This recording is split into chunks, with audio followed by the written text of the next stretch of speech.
Hey, yo. Hey, yo. What are these little dudes called again? Live Fest. Our first goal is 3K Live Fests, which are 1 coin. 3K Live Fests. And Live Fest, there are goals that TikTok uses in contests between live creators. This is one of them. So Live Fest is our first goal. 3K of those to get Candy Thunder up here. Alejandra, good to see you. Miss Sass, hello. Hello there, Victoria. Nay on the eggnog. You know what? I don't think I've ever tried it. Nona, thank you so much for the share. Greatly appreciate that. Mags, hey. Lauren B, no to the eggnog. Sue Becca, thank you for the share. Greatly appreciate it. Lee Photography says nay. Lisa says yes. We've got a lot of nays going on here. Brahms has the best eggnog. Bobby Joe, I may have to check that out. Hey, Donna DJ 12661, happy freaking birthday to you.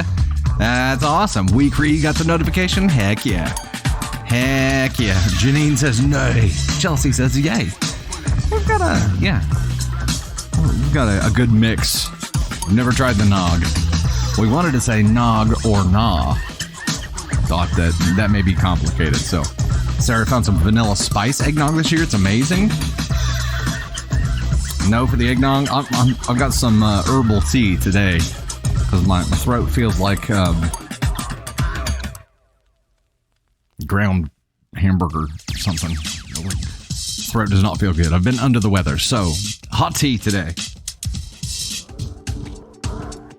Very hot. Very, very, very hot tea. I've never had it either, Wheatree. Never had it either. Hey, Emily in Tennessee. Hey there. I see ya. How you doing? Sandpaper? Yeah. That's about how it feels. It's not great. Not great. Well, where at in Tennessee? Emily. I've got a sister who lives in Knoxville. Denise, hello. Hot chocolate instead of the nog? Yeah, we thought about doing hot chocolate or nog. Eggnog, yes.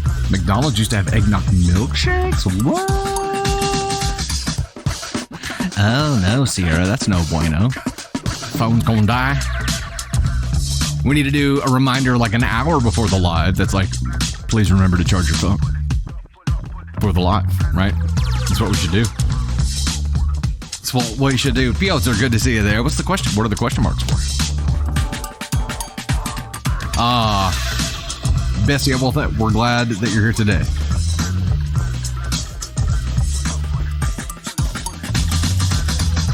Jim is in the house here. Hey. As a reminder, we've got our first goal of 3K Live Fest coming up here. Vagina, K-Crush, 88 Debs, OMG Cookies, Janine with the Live Fest there. Candy CLKB with the Team Bracelet. Lauren B with Live Fest. 88 Deb, Jill, Candy CLKB, and Embracker Animal with the Night Helmet. Lauren B, Animal again. Tony Spark is up in the house today. Jasmine Rivera, Donna D, Graham, Carol Jaworski, Lauren B, Janine Benham, Graham, Candy Thunder is in the house today as well. Carol Jaworski, Piotr, Christy Music, thank you guys so much. Greatly appreciate the love there. Samantha Rothwell, Joyful Stranger, Angel, Lauren B, Irene, Pam K, Candy Thunder again, Piotr, Joyful Stranger, Tom, Candy CLKB. Thank you guys so much for that. Greatly appreciate it. Greatly appreciate it. Ms. Stephanie from Crystal Bridges. Heck yeah. That's where I proposed to Candy Thunder. We're not actively participating in Live Fest because it's mostly geared for gamers, but we do get like bonus points for using the Live Fest gifts. So we're doing that. We might as well. We're not actively competing in it. But we also don't actively compete in the battles, and we still climb the ranks there. So why not? You know? Why not? Becky, we don't have nog in England. I don't think it's the same as a snowball. Anyone know? Oh, good question. I don't know. I am not aware. Not aware. Speaking of delicacies from other countries, though, Candy Thunder has developed an extreme love of Tim Tams from the care package that came to us from Australia. Like, discovered yesterday or last night that we were out of them and was deeply disturbed by this. Deeply. Nog is non-alcoholic Snowball. I think there's alcoholic eggnog though, right? What do you put in eggnog? What's the booze? Tony, let me talk to Ted for a second. What's the booze in eggnog, Ted?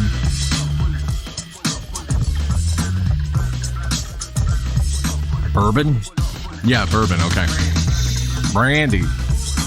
Oh, wow. Brandy or bourbon. Interesting. Yeah, it is confusing. Not sure. Jack Daniels makes a great non-alcoholic eggnog. Wow, that's irony. There's irony. All right, let's get rocking and rolling here. Hey, coming up, we have stories about awkward engagement photos, coworker romance drama, secret children from exes, brozo husbands, grieving mothers, maybe, ? Mooching husbands, stolen fish tanks, Christmas and spicy reward stories, and we might even have a cake story. I know, it's shocking. First goal again is 3K Live Fest. To get Candy Thunder up here for an appearance, there is a TikTok competition going on with these special gifts, so we're using those and need your help. Likes goal today is a lofty 1 milli. And if you see the animation that's on screen right now, that's a new thing that we're doing to try to combat the imposters. We have some impersonators with TikTok accounts that are growing, and although we've reported them multiple times, they haven't been taken down. So we're trying every measure we can to make sure that people know this is us. And if you see something other than the @DustyThunder_, it is an impostor. So 3 p.m. This is Midwest time or Central time, Princess. Yeah, I said 3 p.m. I live in the Midwest or Central Standard Time right now. Right? Yeah, daylight savings ended. Central Standard Time now, I believe. Lauralee, thank you very much. Greatly appreciate that. Bobby Joe sending a gifted sub over to Debbie. Debbie, welcome to the Gosh Heckin' fam. Glad to have you here. Hey, also, we're filming this Friday in another episode of the Dusty Thunder podcast with Candy Thunder and Tony Spark. It is going to be our Christmas edition, so that's going to be a really good time. Don't forget to check out the YouTube channel. Episode 5 of Thunder and Spark is now out on YouTube as well as Spotify and Apple Podcasts. Have you watched it yet? And if you have, what was your favorite part? I don't even remember what happened in episode 5. What did we talk about? It's a blur. Also, we have tons of great content on YouTube that you won't find on TikTok. If you haven't checked it out yet, be sure you go do that. There are at least 2 posts per day there, sometimes 3, depending on what day it is. And don't forget, we have this going on as well. Wheel of Thunder is happening at the end of today's live. The top 10 gifters to new subs and to existing subs will go on the Wheel of Thunder. We're going to spin it during the VIP live, which will happen 10 to 15 minutes after the public live ends today. Also, as a reminder, no spoilers, please. If you get caught spoiling a story that we're reading, you'll probably get muted. So just don't risk it. Just don't risk it.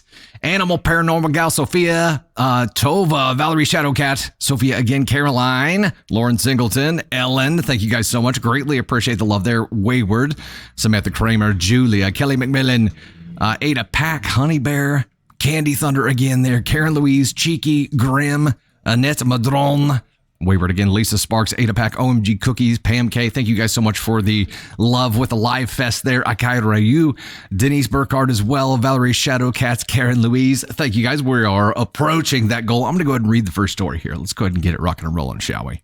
Shall we? Animal with the live fest clappers. Thank you so much for that. Greatly appreciate that. We get some bonus points for that too. Hi. Hi.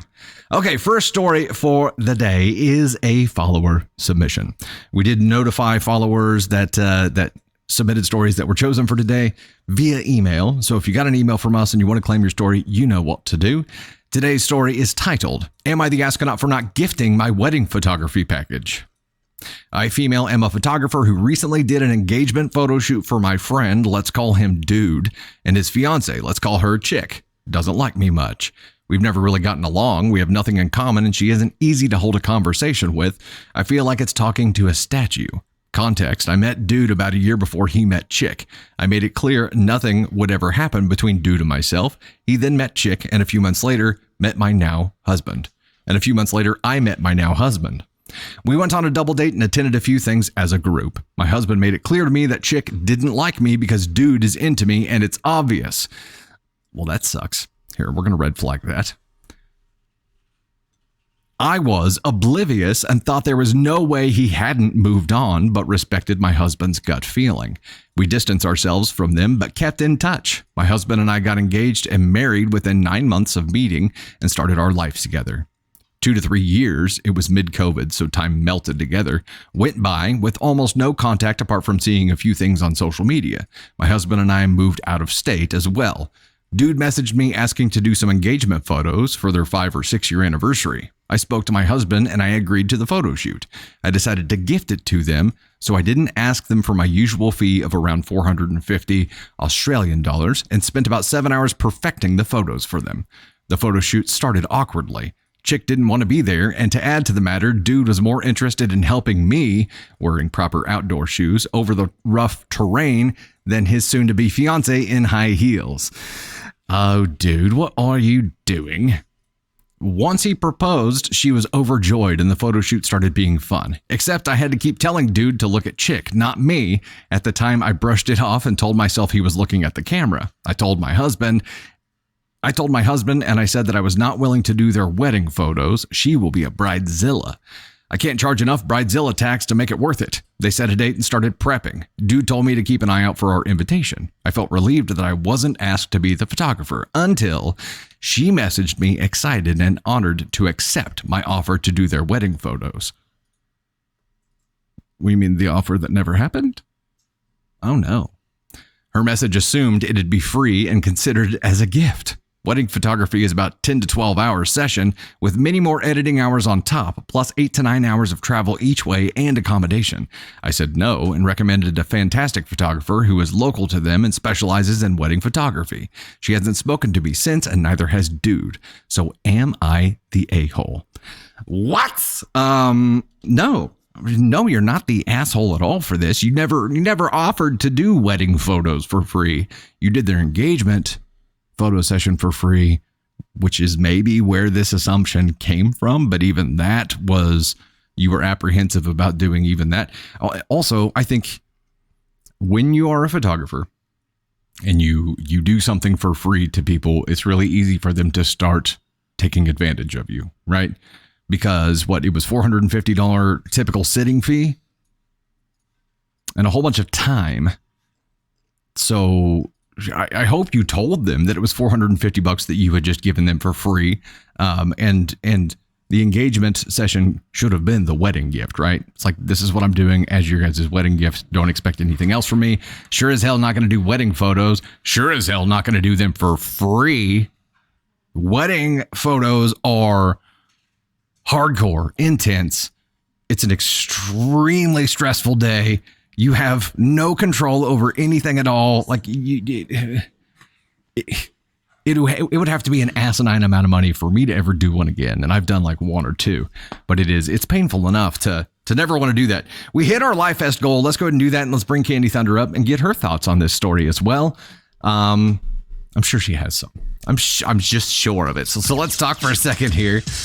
Thank you guys so much for helping us get there on this goal. Haunted Gal leading the board there again. Been consistently rocking it out, Haunted Gal. You're awesome.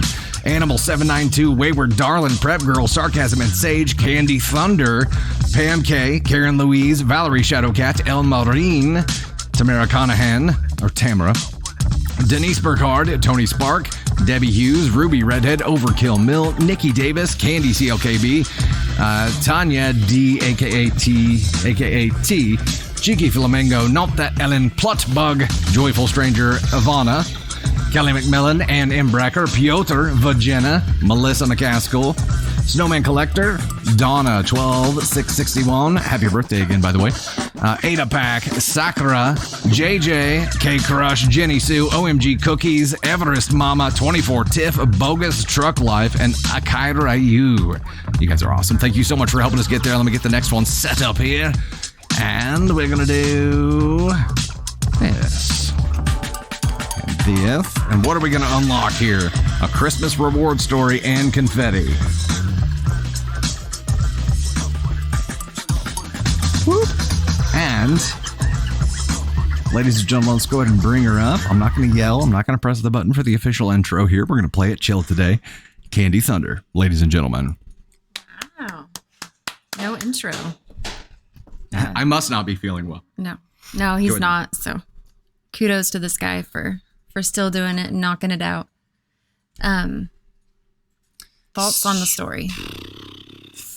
Man, I don't feel like that she did anything wrong. I mean, she did everything right at every turn, and especially telling them to find another photographer, because this could have turned into my fiance. It's a little bit closer to you. My fiance likes you and blah blah blah. Yeah, I'm kind of ignoring the added complication of dude being into her, which makes it extremely awkward. Even if there wasn't an issue there at all, if somebody contacted you and was like, "Hey, would Dusty gift me wedding photos to do a wedding shoot and edit?" If you ever said yes, I'd be like, "What are you doing to me? I mean, why?" I don't think anybody would ever gift anyone a full wedding session. Maybe if you were just starting out, because there's so much time and effort and energy that goes into not only being at that wedding all day, on your feet all day, but also all of the edit time that goes into it. And this is one of the biggest days of people's lives, so they expect the pictures to be top quality. Top quality. Swap quality. Oh, Betsy Ross. And I don't understand why she thought that she would just gift them that, because they know her, because she's an acquaintance. They thought that they could. Dude had to have said something to her. It says he often accepts her offers. Yeah, so she. This guy. Hey, remember, you have a creepy. microphone over there, Tony, if you want to chime in. This guy is creepy. Then that's creepy to be kind of obsessed with the photographer and then say that the photographer offered free pictures. I mean, there are plenty of even people more who will creepy. look at the camera when they shouldn't be looking at the camera, right? Like that's a common issue. So maybe he was just looking at the camera during the engagement shoot, But it said that he helped her. Yes, that's a problem. Walk rather than helping his fiance or soon to be fiance walk in heels. That's a big problem. But the Yeah. only way that his now fiance, soon to be wife, would have thought that OP here had offered to do the wedding photos is if dude had said something. I don't know. And That's why would weird. dude say something? Very weird. But she's not the asshole. And this was a follower submission. So, not the asshole. You did everything right. They are the asshole for assuming that you would just give free pictures. You know what though, OP? Props to you for, instead of being like, yeah, I guess, being like, nope, Yep. sorry, not going to do that. Here's somebody in your market that specializes in weddings and would be a great person to go with. Instead of just letting them take advantage of you, you created a boundary there, which is great. It is. Did she ever get the invite? I bet Probably not. I bet she was only going to get an invite because they thought that she was giving them free pictures. I think she's probably relieved to not get the invite. Right. Which, it would be an awkward conversation. So what if it's what she and her husband think it is? Then he's going to be up at the altar, like turning back around, looking at her. It's like, going to be a. Are you good? Did you need some water or something? Can I walk you down the aisle instead? Could maybe we do that? So it would be he's awkward. the creep factor. You for the ick vibes. Yep. No thanks. Here, turn off. No. Sorry, we get Okay. we get weird invites to do to do like collab lives, and we're not doing that. So I'm getting a work call. yeah. So I did have to mention as I call them, Tam Tams. I know they're Tim Tams, but I mess up everything. Are freaking amazing, you guys. Like, they've toppled over Cosmic Brownies, And they're up here, and cosmic brownies are down here, and then there's Which Twinkies. is insane. Yeah. That's insane. Tim Tams are actually little drops of heaven. So whenever you decided to go try to hunt more down, what happened? Oh, I have found out that they're not like cheaply accessible in the US. I mean, obviously we have shit food, but yeah, they were like $50 on Amazon for like a sampler pack, which I'm gonna put it on my Christmas list because I feel like I need them, especially the white chocolate ones. Dude, leave it to Candy Thunder to get addicted to something that you can only get from Australia, right? It's like for that snack, and again, her COVID taste buds are still out of whack. So for something to be this magical above cosmic brownies is a huge, huge deal. Also, I'm pretty sure that Outback has like a Tim Tam dessert. Yeah, so I think we're gonna have to go try that too. I had no idea that they were freaking amazing until someone sent them. Tania, I think, is who sent them. From Australia? I believe so. I have to go back and double check there. Sorry. Amazing. There are some suggestions right now for people to that are giving us suggestions for some alternatives that may be close. So you can order them at Walmart for $117. Yeah, I was like, I couldn't find anything. It felt like people were jacking up the prices. I was like, so you'll have to tell us like on the find VIP. them on Mercari. Yeah, on the VIP Live, how much they actually cost for like a package of them in Australia. Yeah, because at this point we just need to set up a subscription. They're really good. Vaughn's. I've seen that one a couple of times. Then when I searched for them, there was actually a thing that said it was like a Reddit post that came up as one of the top search results, and it said how many Tim Tams can you eat with like in one session without dying? Yeah. And someone did the math and said it was 412. Challenge accepted.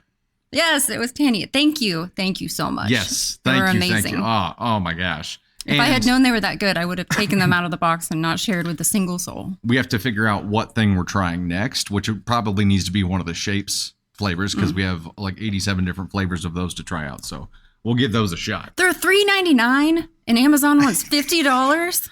That's some BS. That's some BS. Some $2. Amazon seller is sitting here with a garage full of Tim Tams, just like. All right, I'll let you get to the next story. Love you, Tater. Love you. Mwah. Thank you, Candy Thunder. Kirby, there is actually, if you go to the dusty-thunder.com website, I believe it's on the contact page, there is an address for our studio here. If you guys want to send anything to us, you can find the address there to do it, which we greatly appreciate it. Kat, same for you. At dusty-thunder.com contact page, there's a studio address there. So check that out. Thank you so much for that. Greatly appreciate it. We're at 625 at 2500 for the fire goal right now, which is going to unlock a Christmas story and confetti. Nadja, Wayward, Grim, Elise, Anita, Jessica, Nadia again, Tanya, Paranormal Gal, MJ Newcomb. Thank you so much for that. Greatly appreciate the first gift coming through there. Paranormal Gal again. Plutbug, Jill, Justina, Jessica with a first gift there too. Samantha, Lauren B, Karstit, Lauren B again, Paranormal Gal, throwing all kinds of fire our way. Piotr, Tracy Walker, Melissa, Samantha, Dulcic, Cami, Jen here, Danielle Rude, Lisi Lex, Grim, OMG Cookies, Kat, Donna D. Thank you guys so much. Greatly appreciate the love there. We're going to bounce to our next story while we continue pushing along that path here. There was something I needed to say here. Oh yeah. So 775 to 2500. We are at a 13% of the lofty 1 milli likes goal today. And we're at 604 of 625 on our subs goal, the paid subs members of the storm. Also, and we have Wheel of Thunder going on. Don't forget about that. We've got some cool different prizes that we're doing right now, which is cool. That hot tea is very hot. Okay, we're going to dive into another follower submitted story here. This one is titled, Am I the Astronaut for Catching Feelings for a Friend While I'm Currently Married? I, 22 female, and my husband, 25 male, have been married for about 5 months, been together for 4 years. About a year and a half ago, my husband's personality did a complete 180. He used to be by my side at all times and complimented me and told me he loved me upwards of 30 times a day. He suddenly only told me he loved me when he was leaving for work. Hold up. We'll red flag that, but also, they've been married for 5 months and his personality did a 180 a year and a half ago? Before you guys got married? He hasn't complimented me in almost a year, which goes back 7 months before the wedding. I've become good friends with a coworker we'll call Sam. Sam, 27 male, has been there for me through all of the issues with my husband, and I have been more than grateful for his support. Last holiday season, I found my husband's, at the time fiance's, phone filled with inappropriate videos of other women. I blew up at him and set boundaries, which I admit I let fall after a week of not being able to emotionally deal with it all. Sorry, I got to reread that. I blew up at him and set boundaries, which I admit I let fall after a week after not being able to emotionally deal with it at all since then. We have gotten married, but all the issues have still been present. We've had many arguments where I end up in tears begging for his love, and he just sits there staring at the wall. Sam knows this all and has helped me release the negative emotions associated with it. My husband will change his behavior and do what I ask for a maximum of a week and then fall back into his behavior of seeing me as a roommate and not his wife. Now, I know that I might be the asshole for confiding in someone else about my marriage, but when you're married to someone who doesn't communicate, you need someone to talk to. Sam and I have started to hang out more than we used to due to me being more or less mourning a marriage that hasn't quite ended. Since being out with Sam, my husband has changed his behavior and has been doing everything I've ever asked of him, but I feel nothing. No love, no appreciation, absolutely nothing.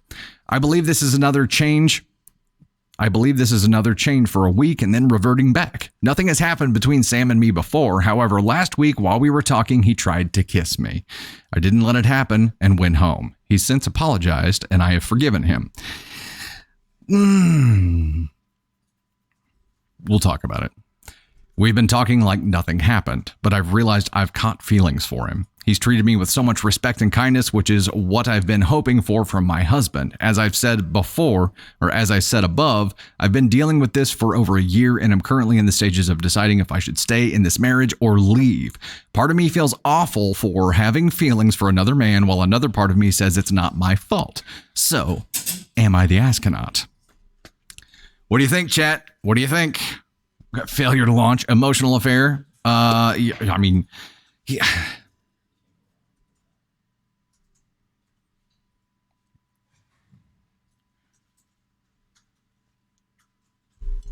Candy Thunder.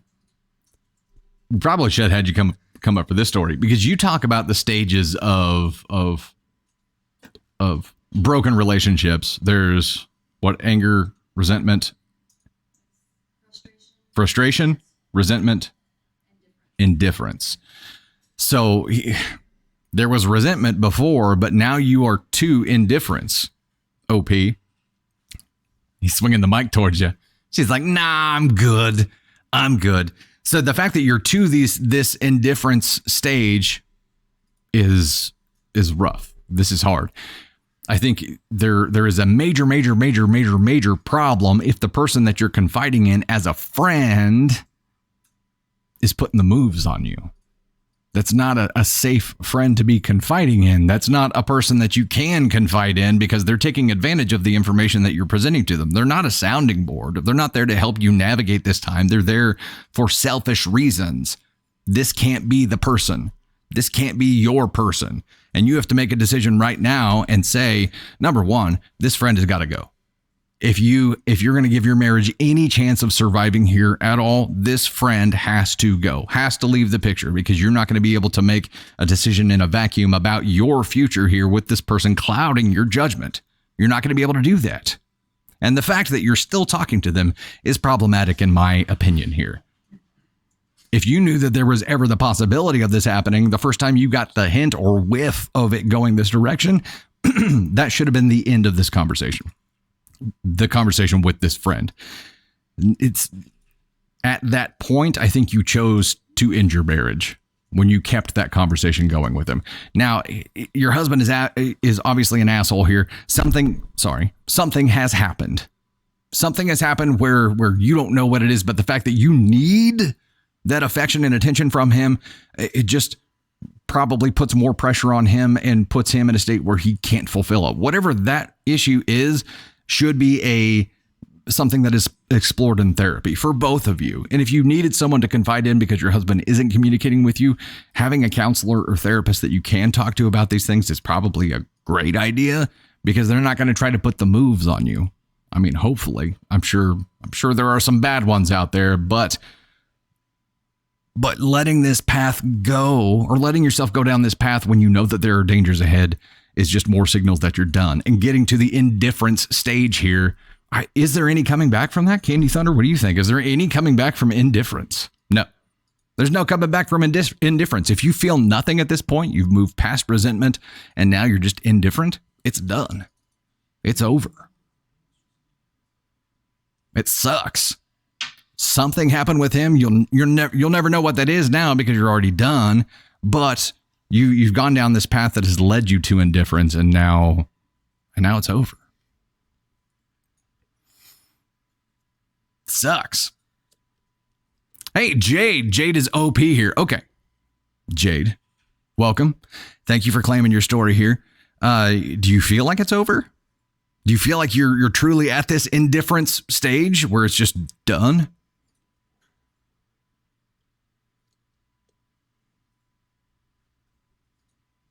Watching for Jade in chat.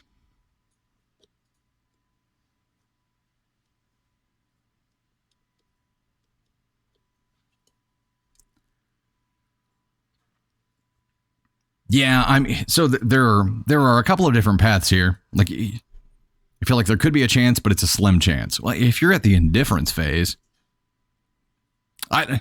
if you were truly at the indifference phase, I don't know that you would be able to see even a slim chance. Maybe that's just like the hope of what was there before. Maybe that was it. But I do think you have to stop talking to this friend to know for sure. You're not going to be able to make any kind of clear decision with some person trying to distract you over here on the side. If you want there to be a chance, you for sure need to end that friendship that is not really a friendship. Now let's say for argument's sake here that you are done. If you decide that you're done and you're truly done, I still think you have to create some distance between you and this friend for a while so that you can get some closure on this situation and truly be happy with yourself instead of falling right into another situation. And if this dude is willing to try to put the moves on you when you're married and he knows that you're emotionally troubled, that's this. And I don't know that when you are ready to start seeing someone romantically again, that it should be this person.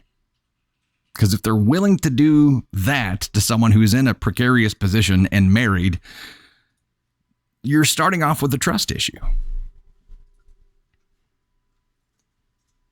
It's rough. It is rough. So part of you feels awful for having feelings for another man while another part of you says it's not your fault. I think these are two separate issues. You need to make a decision on your marriage. Do you want to try to make it work or not? That's decision number one.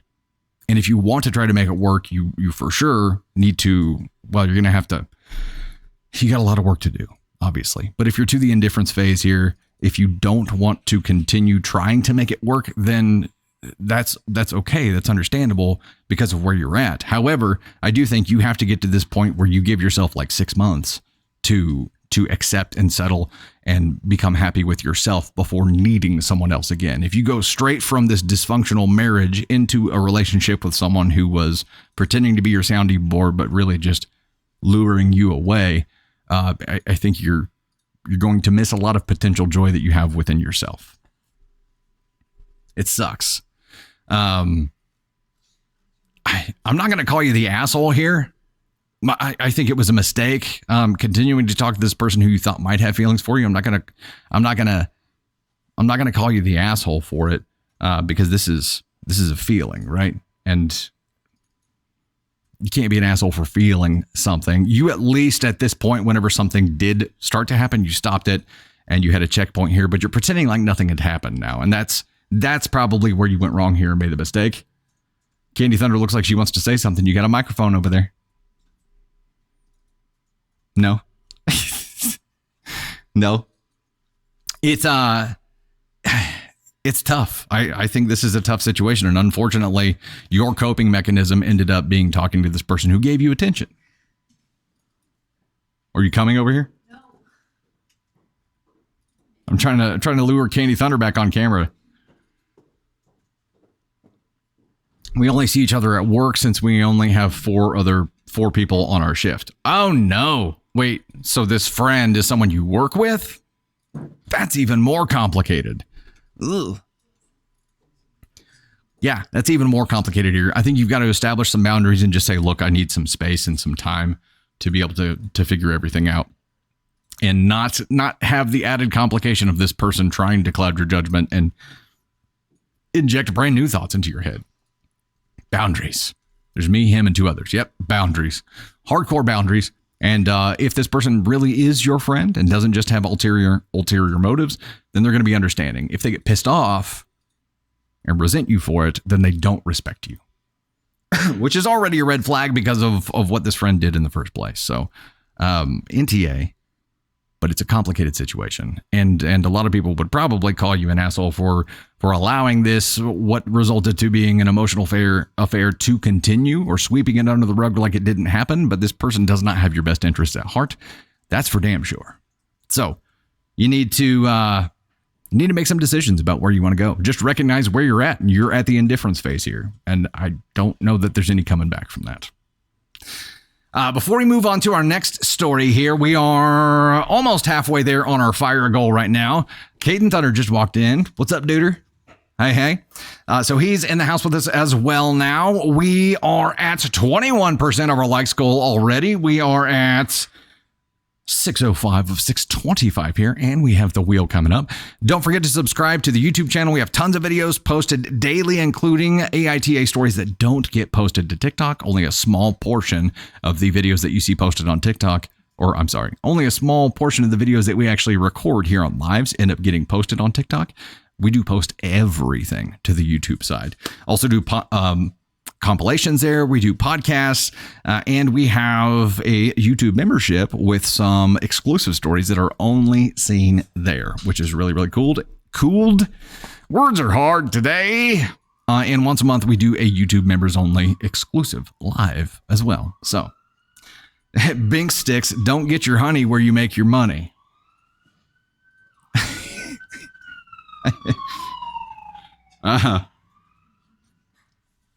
Yeah, you know what? So Candy Thunder threw up a comment here. When you're in an unhappy marriage, everything seems like a welcome break from the misery. It is not.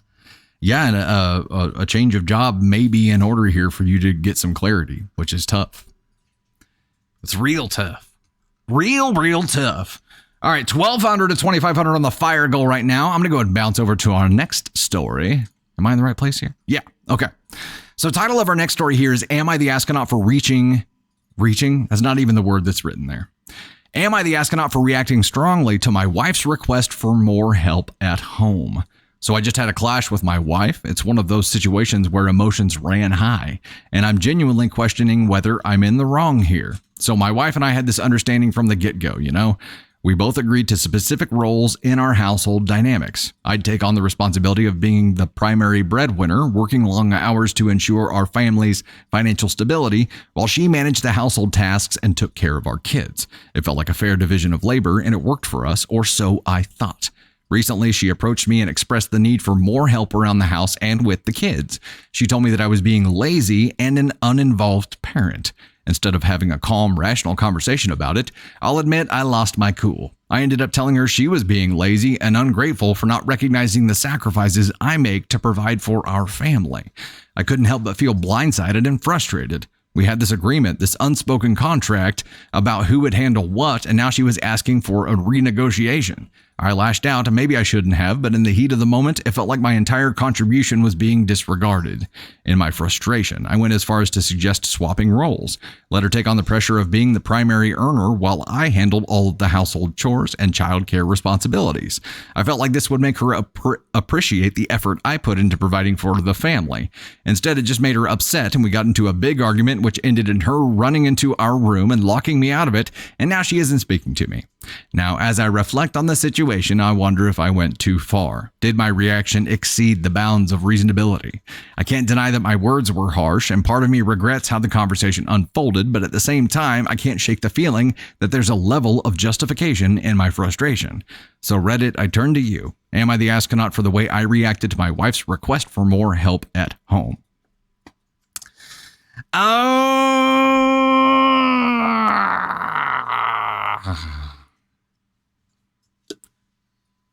What do you think? Hey, Amanda Nicole, thank you so much. Silverstorm, Paranormal Gal, Tracy Walker, works of C.A. O'Driscoll. It's me, Pilar. Denise Burkhardt, Tom, Jessica Kearns, Paranormal Gal, Tom, Carrie Osborne, Candy Thunder with some fire there as well, Angie Lackey, MJ Newcomb, Melissa B, Giggles Dragon, Jocelyn, Silverstorm again there, Blake Too High, Gracie, Jessica Carnes, Angie, Southern Country, Christina. Thank you guys so much for the love there. Greatly, greatly appreciate it. Amanda Nicole Newman, Meg's World, user 875, lots of other numbers there. Thank you so much for the love. This talk about the contract has me concerned. OP says that it was an unspoken contract. So what, they never talked about it? It was just it's like we had this mutual understanding. We had this unspoken contract. So it was an understanding that you assumed that you never had a real conversation for. Regardless, let's say you did have this conversation and an arrangement ahead of time here. You're now into, we don't know how long you've been married. We don't know how many kids that you have here. And I guess it doesn't really matter. At the end of the day, your wife is struggling and came to you and asked for more help, expressed more help. Now, the way that she did that probably wasn't the best way that she could have approached that, but you have to understand that she's fried and frustrated, right? Hey, Hannah Cockcroft, subscribed. Welcome back to the Gosh Heckin' fam. Glad to have you with us here. But she communicated to you rather than just allowing herself to continue getting frustrated and worn down and to the point where she resents you and then becomes indifferent to you. She expressed her need for more help. And I'm sure she could have done that in a better way. But bro,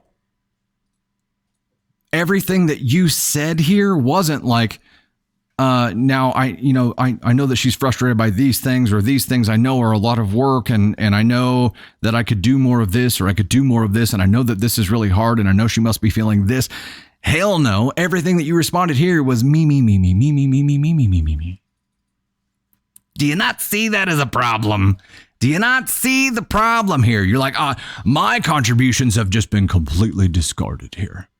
And yeah, her calling you lazy probably lit that fire. However, you only focusing on your part of this and how you feel like you're not being recognized for your valiant effort here. How do you think she feels, man? How do you think she feels? And your rebuttal here about, well, let's swap it and see. I think this would be an enlightening experience for you, because not a damn thing of being a stay-at-home parent is easy.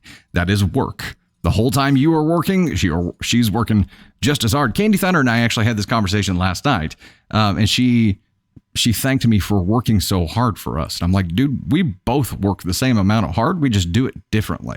I do mine in a different setting, and she carries more of the at-home workload, but I understand that is not easy work, especially if you've got toddlers involved. That toddlers, if there are young children involved, they will break you. They will wear down your souls, and they will break you. Like work complications, that kind of stuff is much easier to navigate than a toddler just looking at you and shaking her head saying she won't take her Tylenol. Like it is not an easy gig being a stay-at-home parent. And instead of diving into that and trying to find a solution, trying to find some kind of compromise here, you're just like, I'm not being recognized for my efforts here. That's a problem. And it also leads me to give you this. If you guys were truly a team, this wouldn't be I'm the breadwinner, you handle all the home shit. It would be once I get home from doing the job that I have while I'm away from the home, then we're a team. Then we're 50-50. Then we're both tackling things that come up here, because guess what? If she's a stay-at-home parent and if she has young kids, it is a job the entire time that you're gone. And then when you get home, her job doesn't end. It just keeps going. And if you are using that time to like check out and to relax, she can't. And instead of jumping in and helping out, you're just like, I've done my deal for the day. It's not okay, man. It's not okay at all. And if anybody is being taken for granted here, it's your partner. Notice that word, partner. You've got to start acting like a team here instead of having the memes. You got the meanies too hard here, man. You're going to have to get over yourself, check the ego at the door, and do what's best for your family. And while you think that maybe being the primary breadwinner here, it's not enough. It's not enough to just be the earner. If that's the case, then go stay in a hotel and send checks.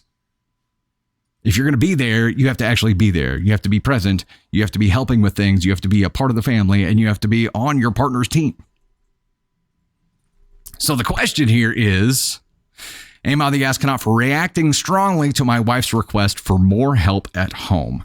So as I said before, I'm sure that the wife, when she finally made this request, was doing it out of a moment of passion and was like, listen here, you lazy son of a bitch, or was more fired up than she intended to be because she's fried.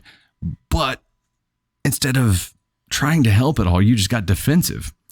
So definitely could have done it differently. Definitely should have done it differently. Definitely shouldn't have reacted the way that you did. Is this an ask on one offense? Tony Spark, Candy Thunder, thoughts? Is this an ask on one offense? Yeah, I would agree here, Heather Lee.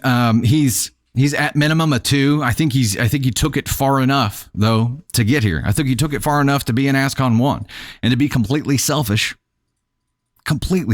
and not once in all of this think about why she might be struggling, what it might be that's making her feel this way, and what he could do to help alleviate that. No, he had this "it's not my job" mentality. And typically the people with the "it's not my job" mentality don't make good leaders, man. And you have to be a leader here. You have to be a part of your wife's team. You have to. Otherwise, you are putting yourself in a position where she's going to become indifferent with you, and then you're going to have a much more complicated situation here. You're not going to get to see your kids as much. And again, there are we have a blended family, and not all the kids are with us all the time, and we're a happy family with happy kids. But if you have the opportunity to fix things here, and this is a marriage that you want to stay in, I think you have a responsibility to actually work the problem instead of making the problem bigger. Know what I mean? You know what I mean?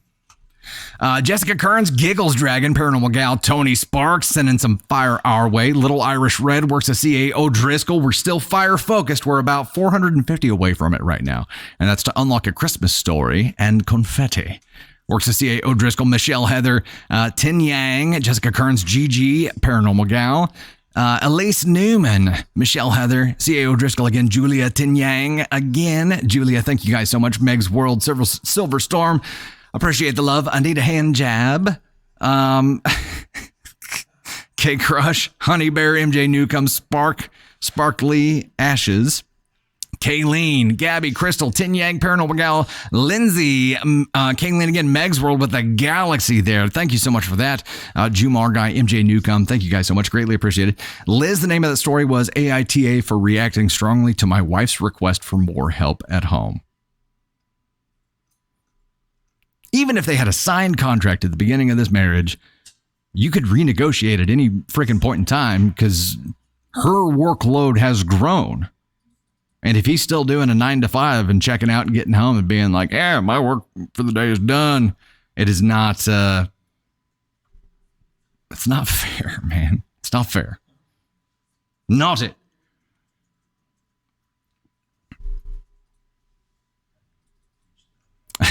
Andrea, thank you. Appreciate that. Lee, before even hearing the story. Yeah. Kids definitely change things. And each new kid that you have is going to change things even more. Fairy Tale over 1200. Subscribe for month 6. Thank you for being a member of the Gosh Heckin' fam. Nikki, Silverstorm, Joyful Stranger. We have some more there. Blixander, Gabby, Valencia. Thank you guys so much. Greatly appreciate it. Blixander, again, Paranormal Gal. Showing up all kinds of times there today. Lindsay79, Jill, Candy Thunder. Thank you guys so much. Greatly appreciate it. Danny says a real father would want to help with his kids, and this contract would have went out the window. Margarita, right back at you. Honey Bear, as they get older, the workload increases. Yeah. Yeah, and then there's that point where they become a little more self-sufficient, but then they get into extracurricular activities. Then you're going to youth sports and all kinds of things, and it just gets a lot more a lot more complicated. Jess, we started about 49 minutes ago at 3 p.m. Central Time. All right. Okay, here we go. We hit the fire goal, so we unlocked that Christmas story here. Let's go ahead and give some thanks for this. You know what I need to do? I need to do this. Let's test it out and see if this worked out okay. I'm going to do this.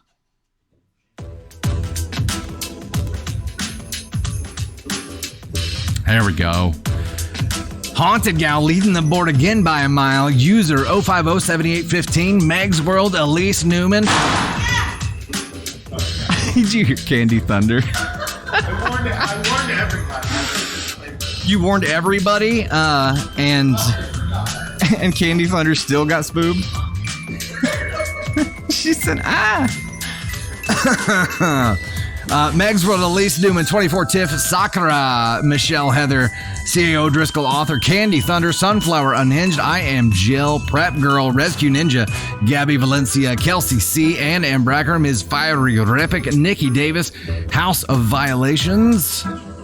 Right? Yeah. Southern Country, Fane 86, Pink Pixie Dust, Pam K, Tamara, Ruby Redhead, MJ Newcomb, Tony Spark, Denise Burkhardt, Joyful Stranger, Donna, K Crush, Cup of Tea Daily, Wayward Darlin, Mama Cat of One, Piotr, Tanya D, aka T, Berlioz, Katie Dooley, It's Me, Pilar, Call Me Gracie, and Vagina. Thank you guys so much for helping us get there. I appreciate all the love so much. We're gonna jump to this one. Boop. Oh, it's the cinematic portion of the song here. What is this gonna unlock? Ooh, a Tony Spark appearance.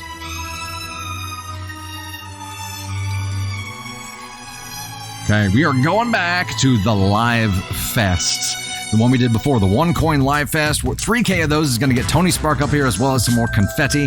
Heck yeah, we're going to rock and roll with that. Boop. Gotta change that back from the red and green. There we go. Got it. Got it. Hi, Tater. I have nipple confetti. I have to read this comment. Candy sounded like she was in church and the spirit got a hold of her. Her name is I Like My Dog More Than You. Oh, that's awesome. Hey, she loves your username too. I like my dog more than you. That's fantastic. She's got the Holy Spirit got a hold of you. You say it was Jesse? Yeah. Oh man, that's fantastic. The Holy Spirit, it got you. It got you. I thought she was cheering, Angie. Yeah.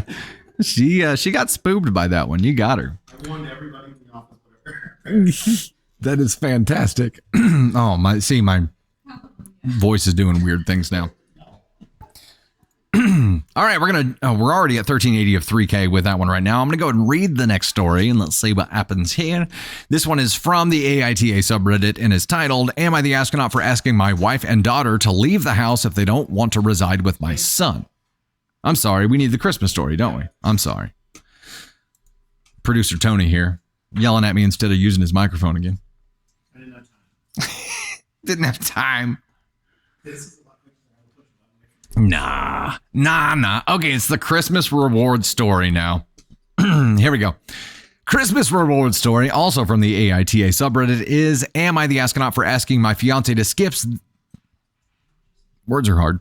Am I the astronaut for asking my fiance to skip this year's Christmas family vacation because our baby is due? Wait. Fiance was still gonna go? Also, random note, Rode sent my headphones back and actually just warrantied them out and sent me brand new ones. And I gotta tell you, that same thing happened with this microphone too. And Rode, their service has been fantastic. I have never had such a solid customer service experience with products and warranting them or repairing them and sending as I have with Rode. Rode has been fantastic. So much love to Rode for that. Okay, here we go. Context, I have gone to Florida with his family for the past 5 years for at least part of Christmas. Every other year, I returned home before him to spend Christmas Day with my family. This year is the first time in a long time that all the other siblings are able to overlap dates. My fiance has major FOMO, which is why this is a sensitive subject. His parents have always been weird about keeping their family close. They never said it outright, but little things suggest they don't consider me completely part of their family yet since we aren't married. Also, my parents are away overseas dealing with a grandparent emergency. My mom has been kept in the loop, though, and is trying to come back as soon as she can. My fiance and I, 31 male and 31 female, are expecting our first baby due December 30th. His family has a vacation home in Florida, and they have gone every year during the holidays for about a month until after New Year's. He agreed not to go this year because of the baby, but his family is insisting that he go and come back on the 28th, which is ample time before the baby is due. It's like his mom never had kids. How the fuck does this make sense? Oh, yeah. Yeah. Well, that's how babies work. Babies just, they respect the schedule that everyone else has. And they're like, I'm not coming till my actually due date. That's how it works. That's how the world works. So he bought a ticket for December 15th through 28th. His reasoning is that his parents really want him there and his siblings will be also going. Dude, you have a baby coming.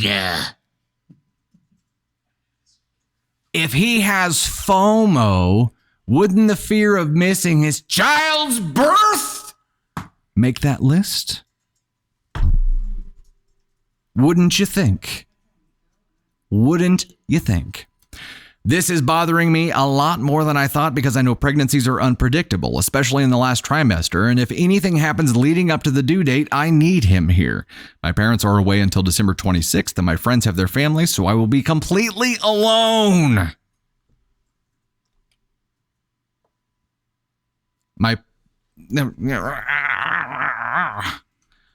The other reason, and I guess it's more selfish, is that I will be spending Christmas by myself. It's not the main reason why I'm bothered, but it's a small part of it. He's been spending Christmas every year in Florida since he was 15, and there will be many more trips after the baby is born. I don't know why he has to go this year. Anytime I bring it up, it results in a very uncomfortable fight about my expectations to put me first rather than his parents.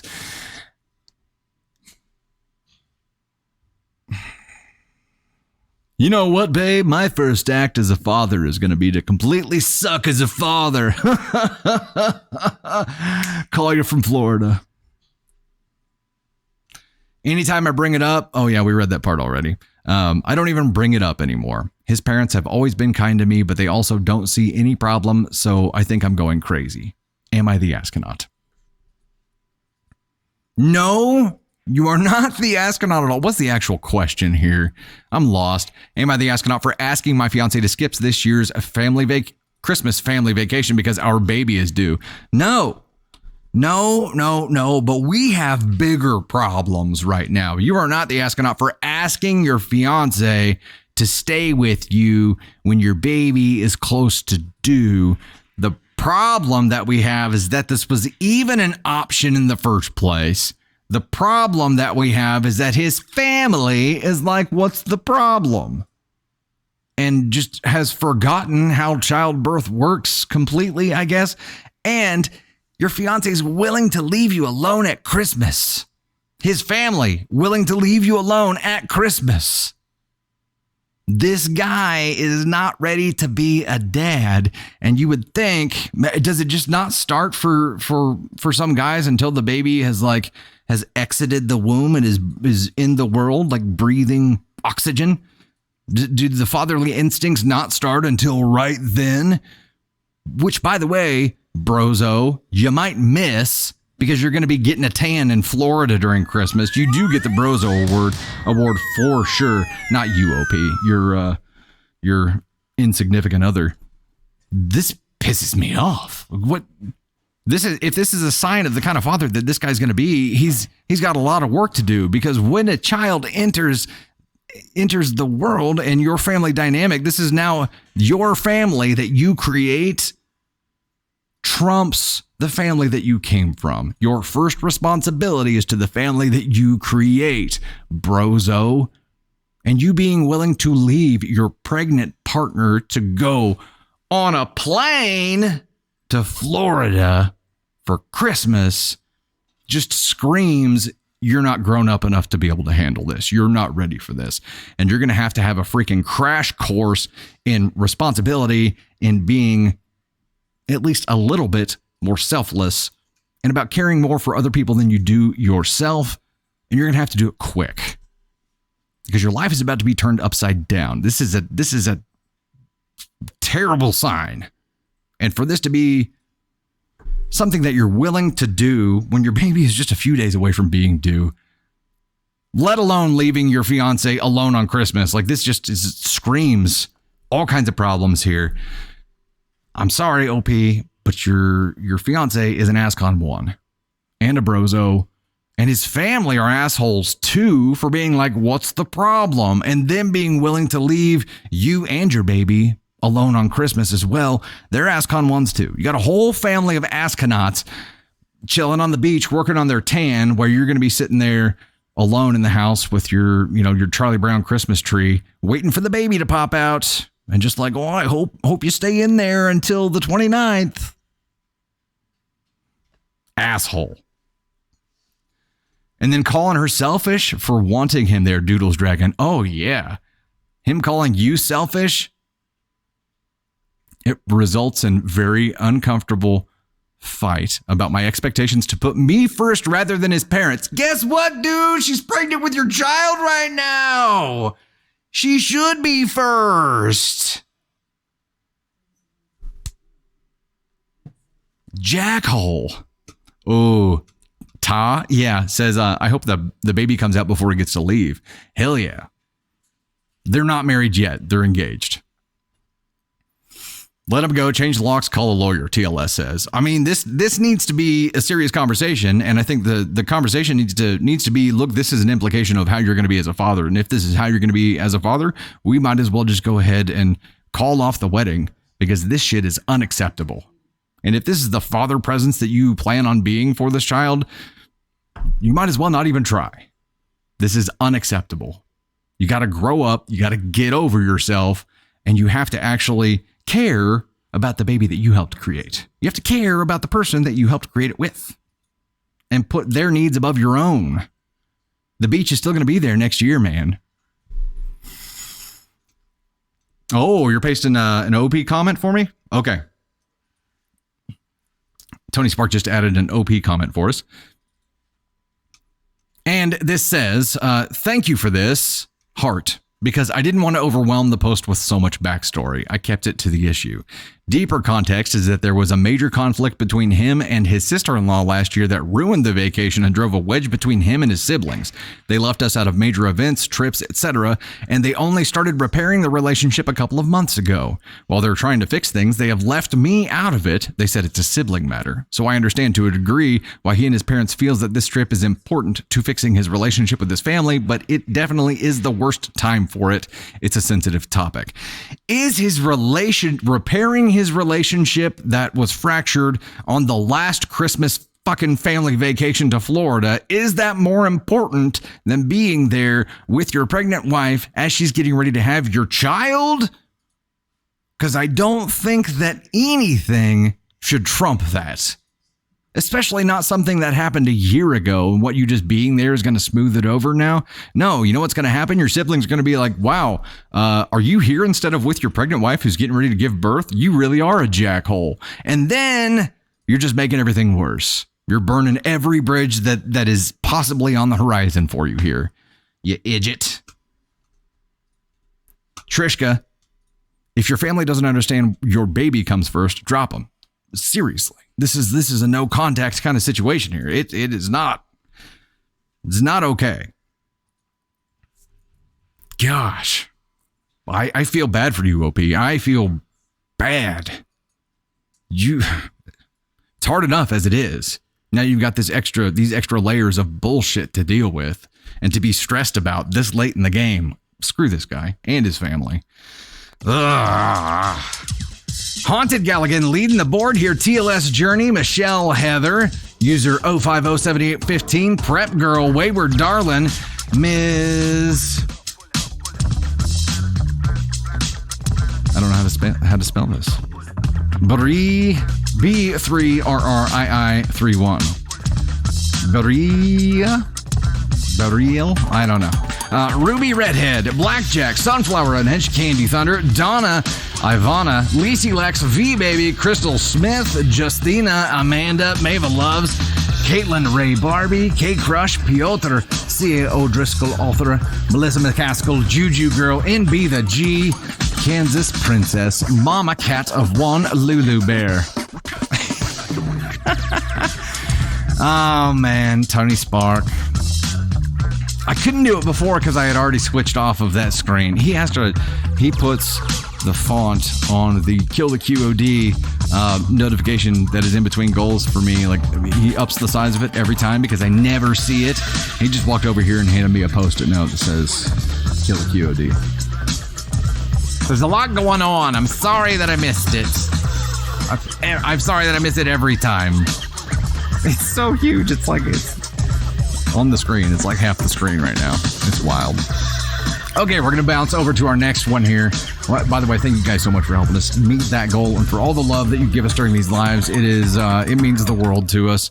We're going to unlock a spicy reward story and candy feedback. Oh, yeah. Oh, yeah.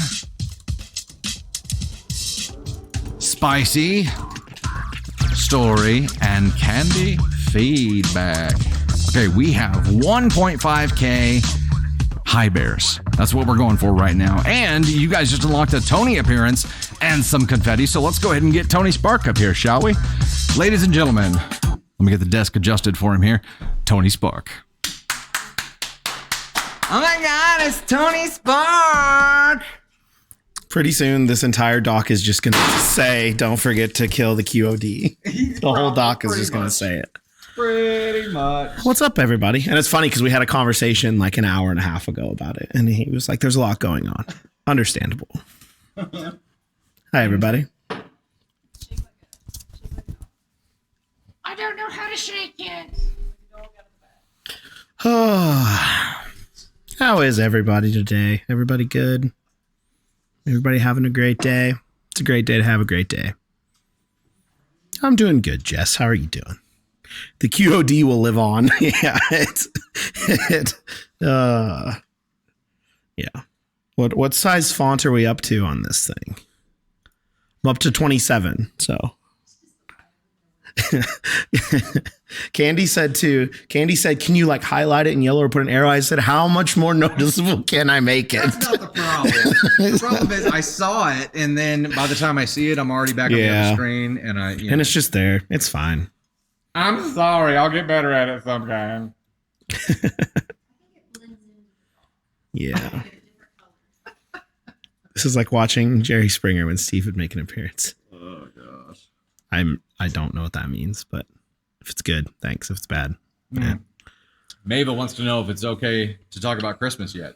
Yeah, it was fine to talk about Christmas. You know, a week and a half, whatever it was, the day after Thanksgiving. Hold up, let me get this right for Tony here. What? Tony Spark. What's he gonna do? This. He's doing Christmassy stuff. Yeah. We listen to Christmas. We've literally listened to Christmas music every day. Oh, I'm sorry, Megs. Yeah, look. Little dancing Santa, little Christmas confetti. You have to dance for my Santa dance. No. Yeah. Okay. Okay. It's amazing. Taylor Swift Christmas, yeah. Christmas Tree Farm. Hey, Carol. Thanks for subscribing on 4 in here. Ira Sam 2. Yeah. Subscribed. Welcome. Welcome to the Gosh Heckin' fam. There you go. Raise the roof. Yeah. But yeah, I don't get it. Gotcha. What's my favorite vegetable? I don't know. Candy just spits vegetables. I don't know. What's the green beans? Yeah, green beans, corn. Yeah, out of the can. Not the fresh. I'm not a big fan of the fresh ones. Getting Dusty a Santa suit? I don't know. That's a good question. I have an update on that. Uh-oh. The Santa suit update. Did you guys, did you guys watch Thunder and Spark yet? If you haven't, you should watch it. Because we talk about stuff that none of the three of us can remember what we talked about. In our defense, we filmed it like 2 weeks ago now, at least 2, 4, almost. Yeah, it was a while ago. But you should go watch Thunder and Spark. Tony looks like he can toss back a good bit. I'm not an eggnog person. I don't. Not a. Yeah. How do we kill this music? It's too much. It's too much. It says scary. French style green beans with garlic butter? Yes. That sounds so good. I have not seen Trans-Siberian Orchestra. I went to the other one that's like that. It's called, what's the other, like, I don't know. Mannheim Steamroller. Oh. I did go see their deal. That was cool. Yeah. Peasants, potatoes. Yeah. That was quite a conversation. There's a lot going on. What was, is that, did you just give me the wrap it up? Okay. More tea. Yeah. Garlic, cream corn. That sounds good. Anyway. Mannheim Steamroller. Love it. Yeah. It was really good. I feel like I'd appreciate it more than now than when I saw it the first time. But, you know, it is what it is. All right. Bye, everybody. Thank you, Tony. Tony Spark. Go watch Thunder and Spark and follow Tony Spark _ Shameless plugs. Shameless. And I'm shameless. Tony wants to follow you. Hey, Carrie Riggin, thank you so much for joining up. Welcome to the Gosh Heckin' fam. Also, Deborah Reed, Diana Galvin, Kelsey, Drea, Theosaurus Rex, Robin Hazen, Tati Table, Lil Red, Robin Hazen again, Deborah Reed, Juju Girl, Theosaurus Rex, Kelsey, Melissa B, Macy BC, Melissa B, Caitlin, Ray, Barbie, and yeah, Irasantu. Welcome to the Gosh Heckin' fan. OMG Cookies with the live fest there. Carol Turner still with us in the Gosh Heckin' fam month 4. Heck yes. Thank you guys so much for the love. Greatly appreciate that. We'll bounce over to our next story here. Let me make sure I got it right. That was Tony. The next one, yeah. So we're unlocking a spicy reward story and Candy Thunder feedback on the goal that we're on right now, which is the High Bears. So we'll rock and roll. I'm on story 4, correct? The one I started reading before? Okay. All right. This is from the AITA subreddit and is titled, Am I the Astronaut for asking my wife and daughter to leave the house if they don't want to reside with my son? My wife, Rachel, 35 female, and I, 35 male, have been married for many years now. And I also have a daughter, Leah, 14 female. I'm not proud to admit it, but I had another child while I was married to Rachel through another relationship. That's Aiden, 12 male. I kept it a secret from them, and I paid child support to her mother. I was meeting absolutely all of their expenses. She had a good job anyway. She passed away recently, and Aiden was alone. I did not want my son to suffer like that, without any parents. The reason I did not reveal his identity to Rachel and Leah is that I did not want to cause a fight, but now I have no choice. I went through all the proper procedures to get custody of Aiden. I made him live in my house. Made him live in my house? It's a weird way to say that. I don't think you meant to say it that way. My wife and Leah did not take it well. They went absolutely ballistic when they learned about him, and Rachel screamed about how I shouldn't even dare to think of letting him take even a step inside. Leah was saying the same stuff, but I did not back down, and they eventually had to be fine with the decision. They have been livid about it, and Rachel has been demanding to get Aiden away from the house. I told her that I was not going to do that and warned her against doing anything to him. Leah got mad and asked me whether I value someone who was born out of a whore, and I lost my temper. I got up and asked them to get the fuck out of my house if they did not want to reside with Aiden. In the end, Rachel was crying and they're not talking to me now. Am I the astronaut? Well, this sounds like a super easy situation. Edit, no, I don't want Leah absent from my life, and Aiden is also my own son. I have the right to bring him into his house as his father. For those who are gleefully saying that they hope Rachel divorces me, I'd rather have Aiden in my house than to live with Rachel or Leah without him. I'm going to red flag this. There's more that he's saying here, but I'm going to red flag this because this is a sudden change, right? Because up to this point, he's been perfectly happy to live without him and just financially support him. And from my understanding, not be any kind of father figure to him other than other than financially supporting him and his mom. So all of a sudden, he would rather live with him. So that's a character thing about OP. Has nothing to do with the kid here. I am rich and I can make my own path and find another wife if I want to. Okay, that's a problem. Absolutely nothing justifies calling her mother a whore like Leah did. Using that language absolutely blames him, his mother, and is ostracism. Also, yes, Rachel also called his mother a whore, not just Leah. I forgot to mention that. And yes, this is my house. It's theirs as well, but not legally. I own it. Yes, I gave them time to process it. I did not bring Aiden in all of the sudden, just to clarify. Well, he says I gave them time. He didn't just walk in with Aiden after adopting him, but it's odd that Rachel and Leah are blaming this kid for all of this. It's like that's where they're focusing all of their anger and their ire is toward this kid who didn't choose. He didn't choose for his dad to be a guy who cheated on his wife with his mom. He didn't choose that. He didn't choose any of this. It's a sins of the father situation here where they're blaming everything on Aiden rather than getting pissed at OP. OP should be the one suffering here. And I understand what he's saying. So Aiden has nowhere else to go. His mother just passed away. He's got to take him in. But the way that he's approached this and the way that he's talking about his wife, it says they've been married for many years now. The way that he's talking about her just makes it seem like she's completely disposable to him. And why has it taken so long for him to want to reveal this to her? Now that he has no choice, that's the only time he's doing it, right? But for now to be like, I'm responsible for him, I will take care of him. It's like, this is the first time you're feeling like this, man. And to be so cowardly to not bring it up this whole time until you absolutely have to, and then be like, you know what, rather than deal with apologizing or trying to work through this or trying to reestablish trust or trying to make this work, you guys can just leave. I'm rich, I can find another wife. That's problematic. It's probably not the way to approach this, my guy. I understand why they're pissed. I don't understand why they're pissed at him. Because he's a symbol of the stupid thing that you did. I just don't understand why would they point the eye of Sauron at him. Martina says dad has probably lived a double life, but doesn't mention that in the story. I mean, clearly, if he's been paying child support for 12 years and hadn't told his wife about about Aiden for 12 years, yeah, he's had a double life.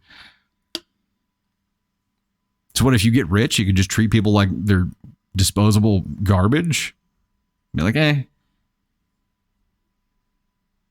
Because he has the money, they can't be horrible to him. Oh, I see what you guys are saying now. They can't be pissed at him because he has the money that they depend on. Wow. I need to find a whole bunch of money so I can just start being an absolute dickbag to everyone in life and be like, there's nothing you can do about it. Because I'm rich. And using that as the justification. Being like, I'm rich. I'll find another wife. Do what I want. Wow. Don't give me that look, Candy Thunder. I would never actually do that. Come on. I'm a dick without money.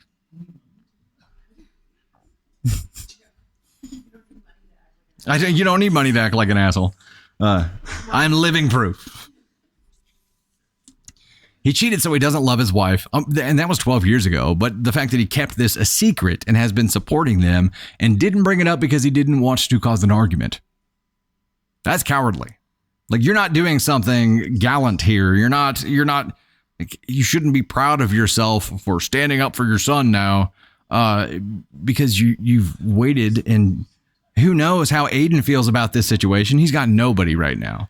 And this guy apparently hasn't been, a part of his life other than writing checks for 12 years. So now he's in a strange home with a strange dude who's rich, but is supposedly his dad. And these two other ladies that hate him, one of whom is a 14-year-old girl, and the other one is a 35-year-old woman who is OP's wife and who is super pissed because she just found out about him recently. And he's like, dude, I don't know what to do. I just lost my mom and everyone here hates me except for the rich guy who doesn't care if anybody hates him. So this poor kid. ESH makes world as everyone sucks here. Is this an everyone sucks here, you think? I don't know. Christina says that kid is suffering some major trauma, and that's the saddest thing in this whole story. Absolutely. This poor kid. Like everybody but Aiden sucks here? That I could buy. For sure. So we'll give it an ESH, but it's going to be ESH but Aiden. Not Aiden. Poor kid. Like, what the hell? Can you imagine going through losing a parent and then your absent father shows up and is like, you're living with me now. Come get in the Bentley. We're going to the mansion. By the way, when we get there, there's going to be 2 really pissed off ladies. Just ignore them. They'll go away. What? Leah's his daughter. And he doesn't even care if she gets pissed off enough to leave. Now, she shouldn't be taking this out on Aiden. And they shouldn't have said what they said. They should have directed all those things toward OP here. But I don't understand this shield of money preventing him from accepting any kind of responsibility for anything. He has no accountability because he's rich. They can't get mad at him because he's rich because they need his money to survive. Is that going to sever it? If you holding someone accountable for their shitty actions means that you're going to get cut off, then get cut off. Do you want that money anyway? Don't forget the likes goal, Candy Thunder says. We're at 1065 of 1500 on the High Bears right now, and that is going to go toward a spicy reward story, and Candy giving us some feedback. I'm just seeing, man, there's so much confetti. It gets into every little nook and cranny. We got a little ways to go. Shiloh, Ashley, Jasmine, Andrea, Gabby, Denise. Thank you guys so much for the love there. Greatly appreciate it. Candy CLKB, Jasmine, Juju Girl, Emily Wayland Smith, Candy CLKB, Andrea Dia with a Rosa, a first gift there. Thank you so much for that. Sagita with the roses and the heart me's. TLS, Tony Bessia, Melissa, Lauren B, Macy BC, NZ Girl, Donna D. Thank you guys so much. Greatly appreciate that. Belle Montandon subscribed. Welcome to the Gosh Heckin' Fam. We're at 611 now. Yeah, heck yeah. Robin Hazen, TLS, NZ Girl, Donna D, NZ Girl again, OMG Cookies, NZ Girl again, Elizabeth, Proud Mama, Silverstorm. Thank you guys so much for the love there. Kay McKee, M. McCaskill, Billy, Paranormal Gal, Sandra Woods, Chicago with a rose there. The first gift sending through. Thank you so much for that. Shan, Amber Reed. Thank you guys so much for the love. Greatly appreciate it. They're allowed to have emotions about it, sure. But again, it's what you do with those emotions that can make you the asshole. And at this point, they had emotions that they misdirected toward an innocent child who just lost his mom and now is in a really weird situations. I want them to have emotions about it. I just want them to direct those emotions to the proper place. And instead of furthering the trauma that this 12-year-old kid is going through, who did not a goddamn thing wrong, pointed at the dad who cheated, cowardly hid it for 12 years, and now all of a sudden is like, yeah, he's mine. If you don't like it, leave. That's horseshit. Honey Bear, he's another heir. You think it's because he's a boy? Well, if him being a boy mattered that much to Opie, I would think that he would have broke the silence about this way sooner. Like, not waited 12 years until his mother passed away. That's just garbage. Kay McKee, Kara Shan, Ravetta, Mava Loves. Thank you guys so much for the love there. Greatly appreciate it. Kay McKee with us for month 2 as a member of the Gosh Heckin' Fam. The question here was, am I the astronaut for asking my wife and daughter to leave the house if they don't want to reside with my son? This dude's an Ascon 1. There's no way around it. Everybody sucks except for Aiden at some level here. I think it's a confusing time for everybody except for OP. And I understand that they don't know what to do with their feelings. I would think that it'd be pretty easy to figure out that you're misdirecting them if you're blaming an innocent child who just lost his mom for all the bullshit that your dad or husband here did. So I can't excuse that. I can't excuse that because it's just the fact that it's happening to this kid who's already going through so much is bullshittery. Hold the rich guy accountable. Maybe he'll pay you off to stop it.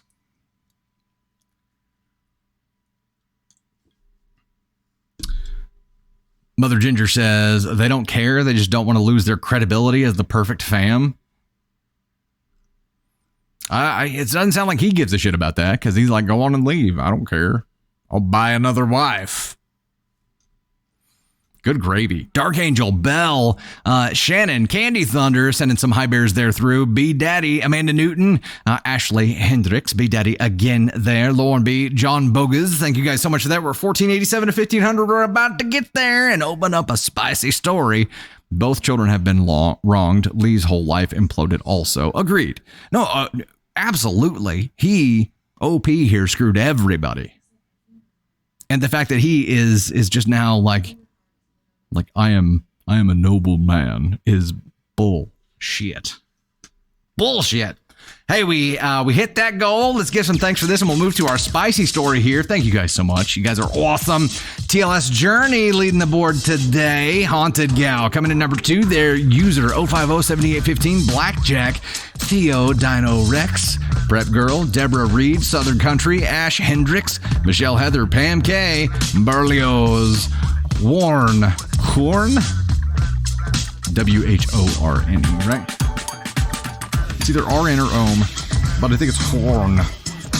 Meg's World, Gabby Valencia, Candy Thunder, Ivana, C. O'Driscoll author, Proud Mama, Elise Newman, NB the G, Kelsey C, B Daddy, Candy CLKB, White Eyes Cat, Pink Pixie Dust, Tony Spark, Melissa McCaskill, Bogus Truck Life, Ruby Redhead Piotr, Robin Hazen, Juju Girl, Lacey Lex, Jenny Thomason, Panda Love, Ms. Barry, I'm sorry. You're gonna have to help me out with that one. Chat and let me know how to say that correctly. Mava Loves, Diana 5520, Lacey Marie, Amber Reed. Thank you guys so much for the help there. Hey, C.A. O'Driscoll, Carrie Ann, I need to connect you with Angel. There's something that you two, we have a mission. We have a mission that Angel is wanting to reach out with you about. So if you don't mind, DM me. And let's get the two of you connected. Let's get the next goal set up here. This one is going to be for confetti and the helmet. Holy cow. Bringing out the astronaut helmet.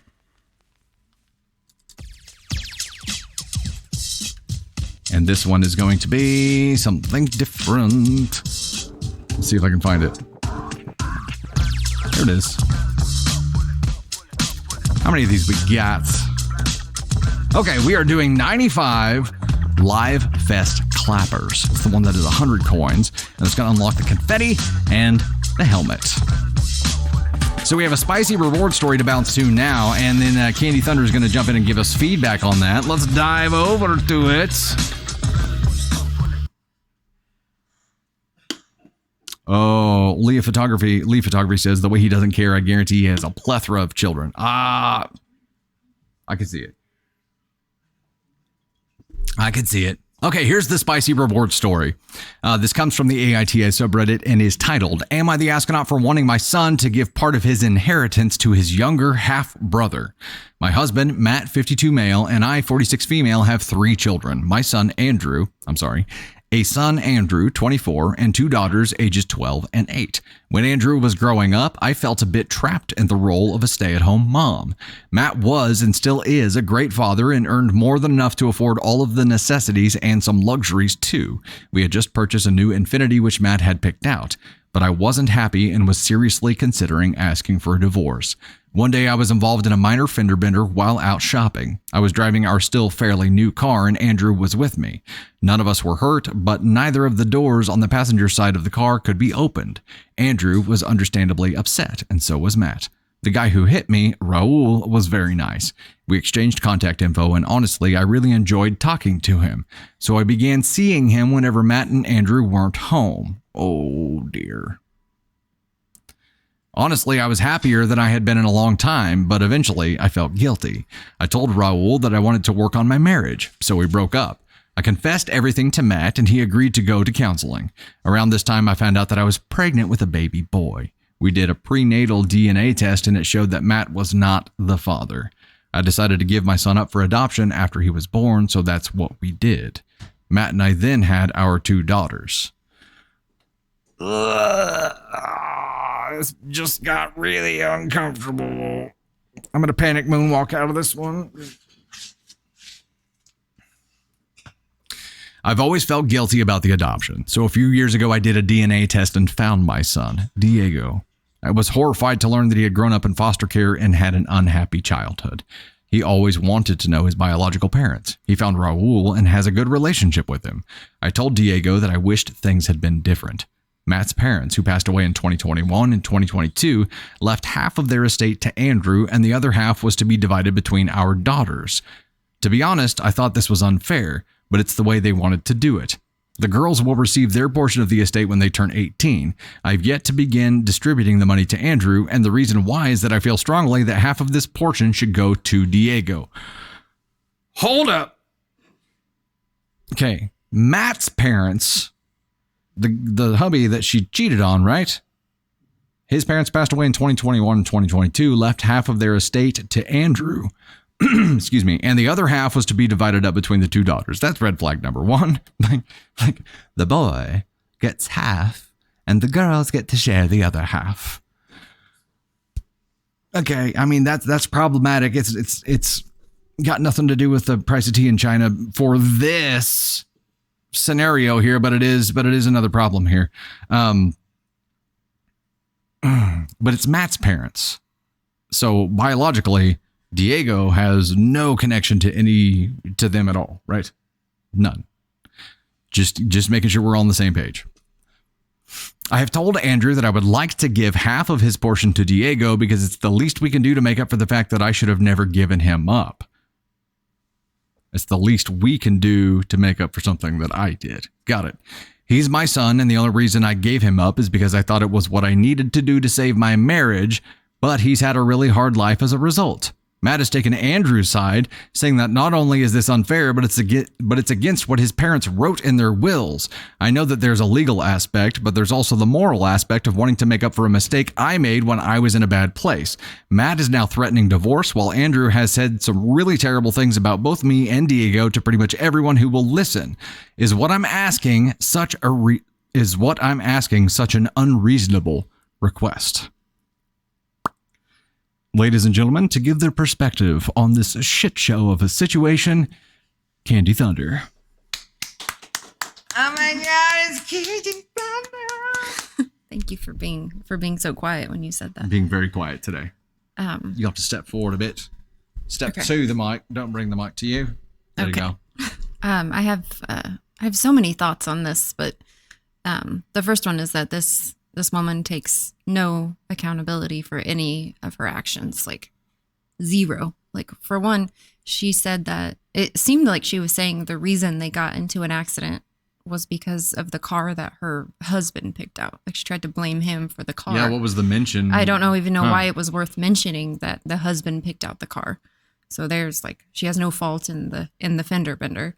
And then she decided to have an affair, which she justifies by being unhappy. So instead of working on her marriage, she decided to have an affair. Right. Which never works. I mean, come on. Like, it never works. It's never going to fix the problems in your marriage to bring in somebody else and have sex with them. Like, that's never going to work. This will provide absolute clarity. But then, I don't know why the grandparents split up and gave the male heir half of it and the female heirs half to share. That's just fucked up. But I don't know. The mom also like gave up the baby. So again, no accountability. And then at the end of it, he comes back and now she's trying to take somebody else's money and give it to Diego to try to make up for what she didn't do. So nowhere in this thing did she take any accountability for anything. No, and I love how she says, we need to do this to make up for my mistake. I was like, okay, it's so Andrew's money. You want to take money from your oldest son and give it to the son that you gave up for adoption, which, by the way, it doesn't sound like she ever told Raul that she was pregnant. Right? I don't understand why she didn't offer, or maybe she did. And it doesn't sound like she let him know. She kept that a secret from him completely. He went through the system and had a terrible time, as so many kids do when they go through the system, and then connected with his father. So we don't know how long he was connected with Raul. Raul was probably like, I had no idea. What a terrible feeling that must be. I mean, why didn't she give him up for like adoption? I guess I don't understand why she... Well, she did, but but it just Yeah, I don't know. either it didn't work out or he got put into the system immediately, but to never even reach out to Raul and be like, hey, I need to give this baby up for adoption. Right. You're his father. Would you like to raise this child? He didn't sound like he ever had the No, his only place was an affair and fender bender. right. I don't know. This woman sounds. Raul I don't- sounds like a smooth character, though. He's like, how do you pick up women? I run into them with my car. And it worked. Yeah. Holy cow. Now, I mean, this is obviously she that's might not the way that you're going to fix your relationship. Obviously, you can't cause other people pain to fix a problem that you created. Right. You have to, if you're going to cause any pain here to solve a problem, it's got to be pain that you have to pay that penance yourself. You can't punish your family for it. It's not their fault. And that's what she's doing. She's passing the buck and passing that pain on to other people and trying to basically just buy off his terrible past at this point. That is not going, I'm sure he would appreciate getting a fat check. It's not going to change the past. It's No, not going to it's not gonna undo all fix the it. harm. And poor Diego is like Aiden from the last story. These two should probably get together. I'm sure they have a lot to talk about. Yeah. But also, can we circle back to the grandparents leaving half to the man and not as much to the girls? Because that's just so shitty. That's a whole nother situation. That's just so shitty. Or maybe they knew and thought that the girls weren't his. I don't know. But yeah, or it has something to do with that. I have no clue, but it's a very shitty thing to do. Uh-oh. This is a And someone asked if the husband knew she was pregnant, and he did. She said she confessed everything, and they were in agreement to give up the baby. That was their decision to handle the affair. right. And Hoppy Sparkles, all of my characters have accents. I feel like I should have given him like a Rico Suave kind of accent, but it wasn't on deck. So whatever came out is what comes out. It's an extremely messed up situation here, but this is obviously not the right way to go. What was the question here? Can you scroll up to the AITA question? Am I the astronaut for wanting my son to give part of his inheritance to his younger half brother? Yes. Yeah, I think 100%. on the technical side of this, the half brother that he is not connected to where the inheritance came from. So you're not going to be able to do this legally anyway. Right. It's not. It's a no-go. It's just not going to happen. But the fact that this is the solution you came up with is extremely concerning. And there has to be, like, it's going to take a lifetime to try to repair that relationship between you and the child that you gave up for adoption. Even if that's what he wants, it's going to take time and it's going to take effort, and money's not going to make that easier. It may be a Band-Aid, but it's not going to make it easier, and it's not going to put you closer to No. your goal here. It won't. Diana, she didn't hide the pregnancy. The husband knew about the pregnancy. Correct. And they made a decision together to give up the baby. So for wanting the son to give up part of his inheritance to his younger half brother, Yes. what ASCON level would you assign to OP here, Candy Thunder? Based on the whole story, I think she's a 1, just because she doesn't have the ability to take accountability for her actions. Did you hear that? That sounded weird. It was a lot of abilities. Ability. Yeah. Yeah. No, I agree with you. It is an ASCON 1 offense. It is And she's been doing this for what? I don't know how old Diego is or when this started, but it's not. I mean, this has been years of not taking responsibility for the things that you've chosen to do, for the life the path that you blazed. You just right. everything just flew out of your way in the wake. Right. And then it's it's okay. All the other people in my life have things that I'll use to make up for this. I'll just take money Totally. from my son. Totally. All right. There are all kinds of problems here, but it sounds like a very dysfunctional family in the first place. But Mom is no exception. And if anything, is just compounding her problems here. And focus on one problem at a time. And you don't solve a problem by creating 3 more problems. That's not going to be a healthy path to a resolution here. What? Oh, okay. Yeah, no. Well, that's why life's so hard. You're not supposed to anyway. You're not supposed to. Yeah, Right. ASCON 1. Thank you, Katie Thunder. Go team. You leave me hanging. Oh, I thought you were going to smack my No. Go team. Maybe the boys' money was more due to age difference. So Matt is, I'm sorry, the boy, Andrew is 24 and the two daughters are 12 and 8. I wouldn't think that would make a difference, would it? Age? I don't understand it. All right, we hit our next goal here. Let's give some thanks for that. And this one, oh, you want me to put it on for this part? Oh, okay. I got to put the helmet on.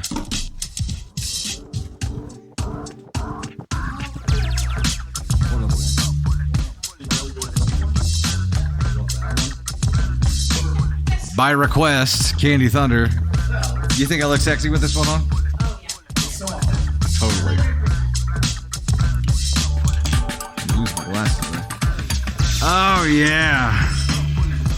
Gosh. I bet you Elon Musk wishes he had one of these.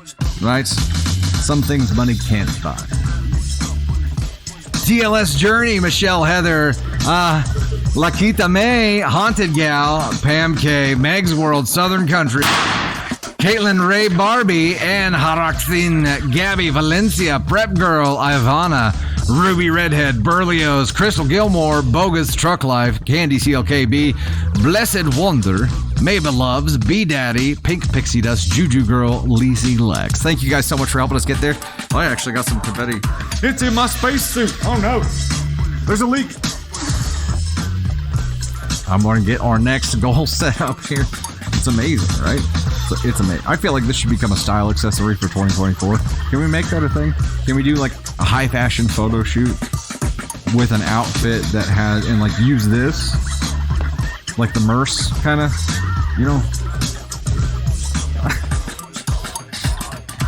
We could do a Dusty Thunder calendar, but every single month has to have this on it.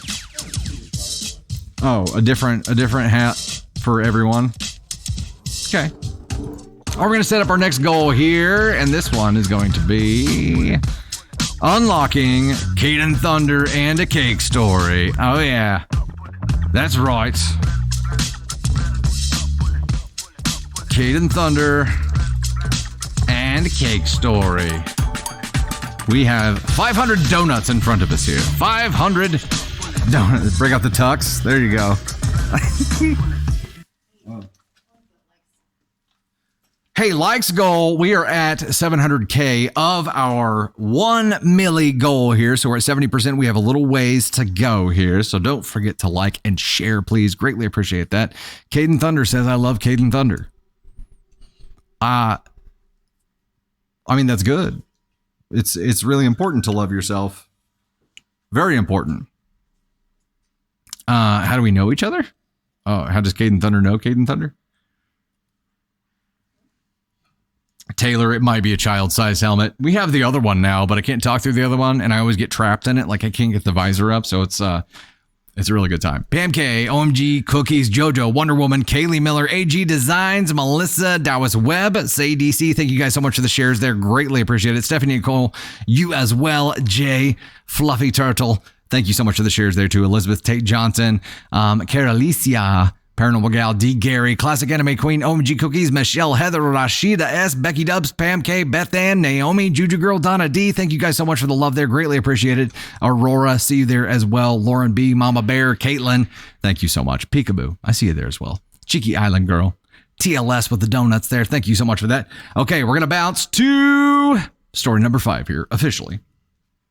This is from the AITA subreddit, and it is titled, Am I the astronaut for asking my mother why she cares that my brother died? Holy shit, man. We got some heavy stuff going on here today, folks. My 34-year-old brother, Michael, died 2 weeks ago, apparently from cardiac arrest from taking too many pain pills for too many years. He died in his apartment, and it was a week before anyone noticed he was missing. Sad, but true. Anyway, my mother is acting like a grieving mother, and it rubbed me the wrong way. I told her I didn't understand why she was all sad when she hadn't communicated with him in 3 months. My brother wasn't some street junkie. He had a corporate job and did CrossFit. My mom and he stopped getting along once he stopped giving her money to enable our other siblings who are the real bad apples. I just don't understand how a mother can go through months without knowing if her child is dead or alive because they don't reach out to them, but then acts all sad when they die. For the record, my mother does not reach out at least once a week. I'm sorry. For the record, my mother does reach out at least once a week to the other kids and panics if she can't reach them. She's not neglectful to all of us. Some people might say that there were dynamics in play, but I've been there and I know that it's way more simple than that. My mom just didn't care. For example, my brother sent her flowers for her birthday every year and she'd quickly call him for this, like 3 days after his birthday. Oh, sorry. For example, my brother sent her flowers for her birthday every year, and she'd quickly call him for his, like 3 days after his birthday. I've been called heartless and an asshole. I don't think I am. He's being cremated, and she wants to keep his ashes. For what? So you can stuff him in a cupboard with a liquid plumber? Damn. Okay. That's complicated. Guilt. Yeah, probably. Guilt probably has a lot to do with here. Now, the question is, am I the astronaut for asking my mother why she cares that my brother died? I mean, I don't think it's wrong to confront her with that.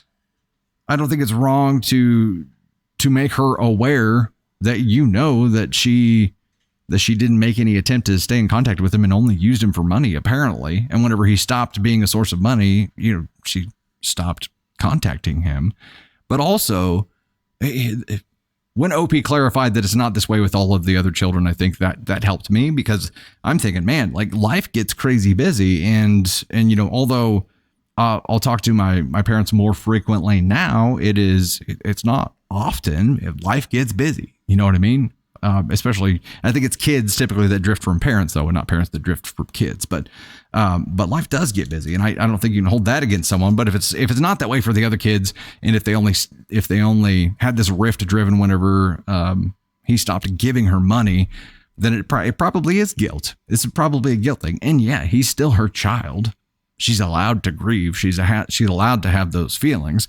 Now, I feel like there is a possible scenario here where someone will use this situation to put the spotlight on themselves and use it to make people feel bad for them and use it as attention-seeking things.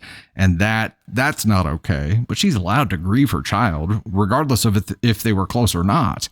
And I don't know that taking that jab is the right thing to do.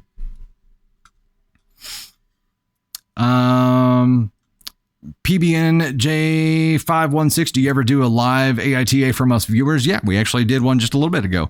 All of the stories that you see posts of are done on live streams. So we have a lot of follower submission stories that we actually read. And we had OP here for one of them earlier on in the stream. Donna D says, one of my kids only talks to me if I contact her first. Is that because life is busy, or is there some kind of rift there? Jocelyn says, I was disowned by my family for 15 years, but my mom passing last year still killed me. It says, I still haven't coped. Yeah, I mean, you're still going to love your family, even if you don't get along with them. And I think she's allowed to grieve her child. I don't know if this is I don't know. OP's lashing out from grief too, Lizard? Sure. And everyone's allowed to grieve here. And I think grief can make you do some out of character things for sure. But I also don't see a problem with sticking up for your brother right then too and being like, look, why are you acting like you guys were super close? Now, you can't act like she's not allowed to grieve. It's her child, right? It wouldn't matter if they hadn't spoken in 5 years. She's still allowed to grieve. He's still her child. So they're both going through some shit. Tiffany going through all the older content on your days off. There you go. There's a lot. I think I saw that on YouTube we had over 1,000 videos posted, which is wild. It's nuts. Unicorn Goddess, you say your brother's hid it from you. I missed the first part.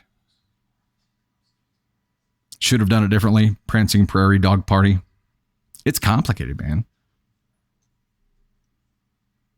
It is complicated. Tanya K, subscribe. Welcome to the Gosh Heckin' Fam. Meg's World, Candy Thunder.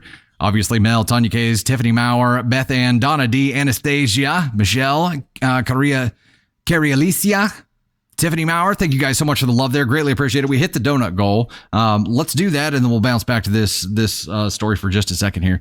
And actually, before we dive into giving thanks for the goal, let's look at the scale real quick, because this is not an easy situation. Everybody is grieving and everybody is lashing out in a different way for things.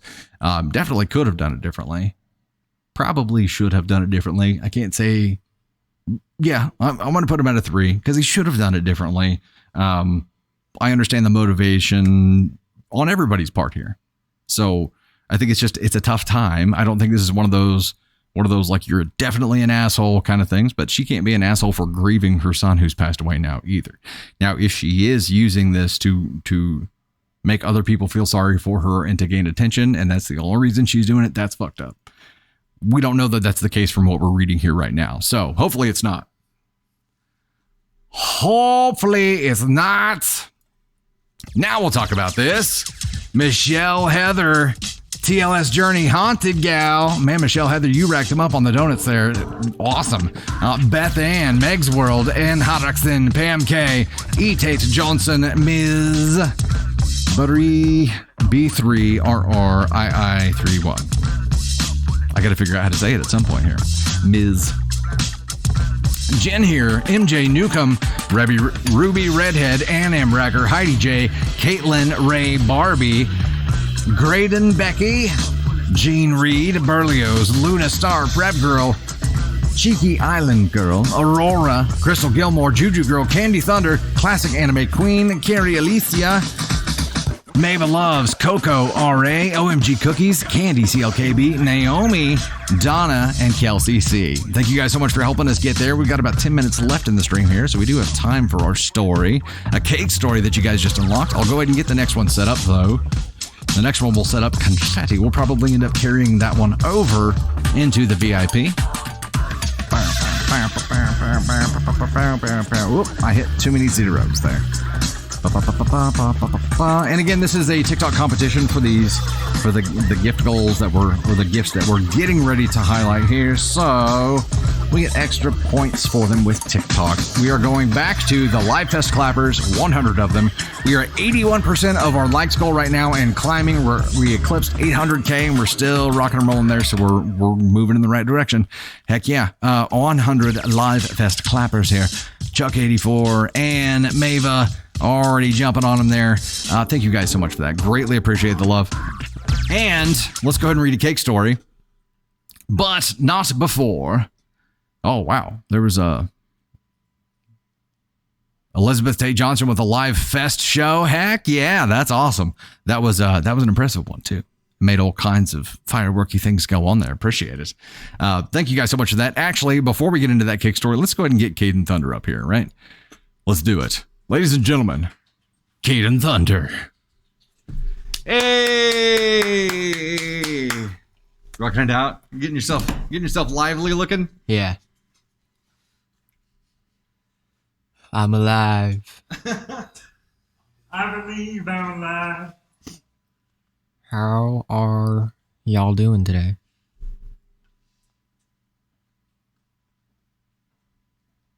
It's great to see you as well. It's nice to see you all. Nice to see that you're all doing well.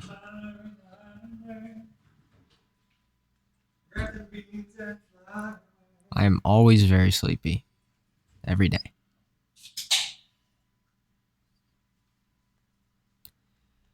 Man, the stories today have been pretty crazy so far. We got some good ones today.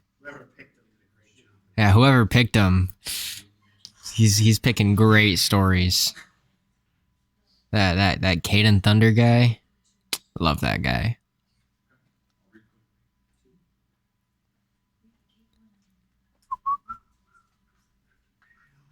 We haven't really gotten any snow yet where we're at. We've gotten like a light powdered donut dusting in like the wee hours of the morning, but other than that, we haven't gotten any snow, which is kind of lame, but it's alright.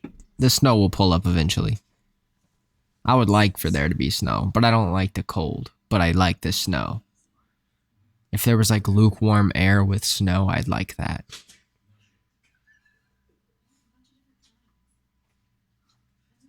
Yes, Dread Zone. I like that hashtag.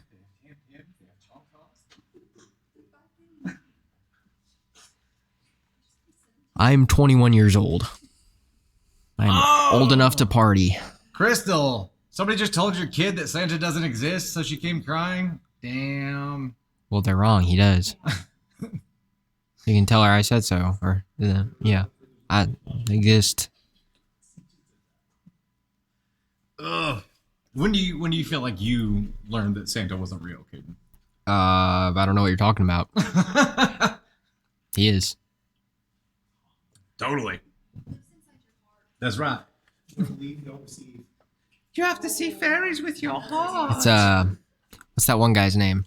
It's that one guy What one guy? from the movies, From what movies? the Christmas movies.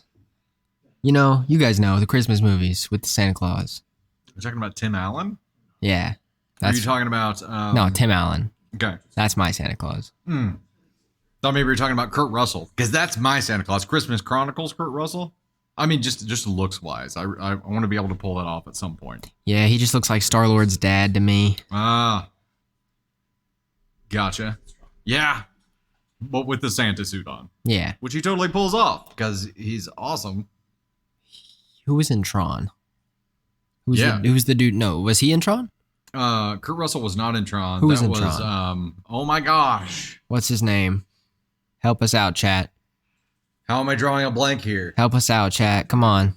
Jeff Bridges. Jeff Bridges. Gosh, thank you. Thank you, chat. Wow, that was nuts. Of course I've watched the new Doctor Who. Of course I love it. It's fantastic. David Tennant's amazing. I love him. I love Donna. Love everyone. It's a great show. I could nerd out about it for like the rest of the stream, but I won't. What's that word? No. I don't know. Tim Allen. Tim Allen. I don't know what the word I'm looking for is. Tim Allen. But when I think of it, I'll let you guys know in the chat. But What are you trying to describe? I digress. There you go. There Is we that what go. you're looking for? I was looking for a word that made me digress. look smart. It's a nice word. There you go. It's my word of the day. The word of the day. There you go. Yeah, don't spoil. I think, yeah, Spoilers. Doctor Who. Doctor Who fans get that. There you go. Mhm. All right, dude, we're going to jump into another story. They've already hit the next goal here, so we'll read that. Good and then job, we'll- guys. Then we'll get there. Yeah. Bye. You got them, those gifts rocking and rolling there, dude. Got it rolling through. Okay, we're going to try to get two more stories in, Candy Thunder request. Also, in the 30 seconds that I was out of frame here, she was like, hey, there's this place in Kansas City called World Market. And I'm like, let me guess, they have Tim Tams there. And she's like, yeah, I want to go. Like, okay. Well, you don't want me to tell people that? I'm sorry. She doesn't want anybody to know how addicted she is. Yeah. That is awesome. Oh, yeah. And the Santa talk reminded me, I had a Christmas Chronicles Santa suit like picked out. I waited too long this year to reach out to the creators about it. I guess I couldn't find the exact one that I was looking for, but I found some that were identical on Etsy, reached out because the lead time on them is like 8 weeks. And I understand they take your measurements and they, make it for you. But I reached out to see if by chance they had one in my size that was available, and they did not, and actually kind of ran me in circles. So no Santa suit for me this year. I'm not going to get a cheapy one. I'd rather get the right one. And we'll just wait another year till I can pull it off right. You know what I mean? Yeah. So let's give thanks for this goal because you guys already knocked it out. And we'll rock it all together here. TLS Journey, Haunted Gal. You guys are just living up there at the top of the board. Chuck 2002, Michelle Heather 78, Beth Ann, Caitlin Ray Barbie, Ann Hoddockson, Sunflower Unhinged, Ann M. Bracker, Prep Girl, Candy COKB, Mava Loves, and Tanya Kays. Thank you guys. You guys just knocked it out. Just straight up knocked it out. Okay, I'm gonna get the next one set up and then we're gonna read two stories quickly. We have the ability to unlock Candy Thunder once more for 5K live fests. That is the goal. So in the meantime, we're going to go ahead and jump back and read our next story here. Cake story, right? That's what I'm on? This cake story is a follower-submitted cake story and is titled, Am I the Astronaut for Selling My Wife's Family Cake Recipe Behind Her Back? No. The Bush's baked beans family would never stand for this. Let me start by saying I love my wife. I'm not one of those assholes who you see way too often on Reddit and TikTok disregarding the things that are important to their wives. Not in my situation. My wife is an amazing chef and an even better baker. She comes from a long line of incredibly talented cooks, and I hit the jackpot by marrying her. She's my Gordon Ramsay, cursing and all. Every year on my birthday, I get an absolutely incredible homemade cake. Early Thanksgiving, I get an amazing pie. Every Christmas, or it was every Thanksgiving, not early. Every Thanksgiving, I get an amazing pie. Every Christmas, we get a whole table of the greatest foods imaginable from her and her family. However, my most recent birthday, which was about a month ago, my wife and I decided to have some of our friends over for my birthday. She made a cake for me, as usual, and everyone loved it. It was to die for, they said. My buddy and his wife begged my wife to share the recipe, but she refused. My wife has never even told me the recipe. I've wanted it and I've asked for it myself, but she refuses me every time. She is the Mr. Krabs to my plankton, and that damn cake recipe is the secret formula. Well, a couple of weeks after the party, I ended up finding the recipe book she uses. It was her grandmother's, and snapped a couple of pictures of the recipe so I could put it together. I called up one of my buddies and his wife who had really wanted to know the recipe and even offered to pay us for it.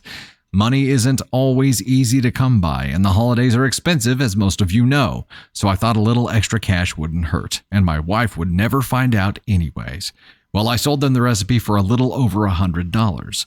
My buddy said he'd keep quiet about it. I felt content and a little naughty, like a giddy child who had stolen from the cookie bin. That lasted about 20 minutes. My wife came into our bedroom berating me for betraying her and her family's recipe, something which has been secretive to only her family for generations. I apologized, and I'm still apologizing, but she hasn't forgiven me. While I recognize that this is important to her, it's truly just a recipe. This doesn't take it away from her, it is merely sharing. Not only that, but the extra cash for sharing a simple recipe is a good deal if you ask me, but not my wife. She looks at me like I'm the prisoner of Azkaban now. I'm beginning to fear I myself may never taste that cake again. So I ask you, Mr. Thunder, am I truly an ass bag for this one? If I am, how can I make this up to her? It's cold in the doghouse. Thanks.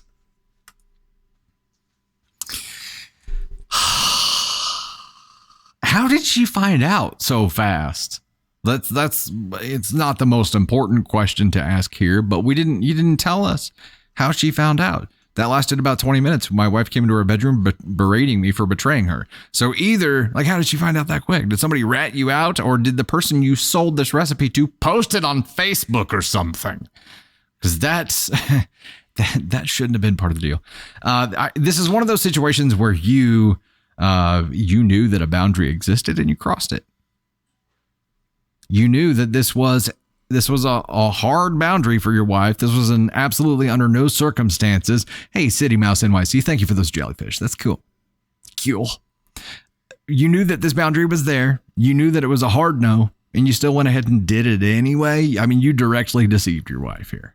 And unless you refund their $100 and have them delete that from their device and hope that they have not done anything else with it, I don't think there's a coming back from this. You've now broken trust with your wife. And if this was that big of a deal to her and her family, you may end up being shunned here. You have put all of those tasty things that you've been enjoying this whole time at risk. You've done fudged up pretty bad. Symbolically, this was a very, very, very important thing for her, and you gave zero shits. Sold it for $100. That's pretty bad. That's pretty bad. There's no return to life as he knew it. Man, I can't imagine this being a thing.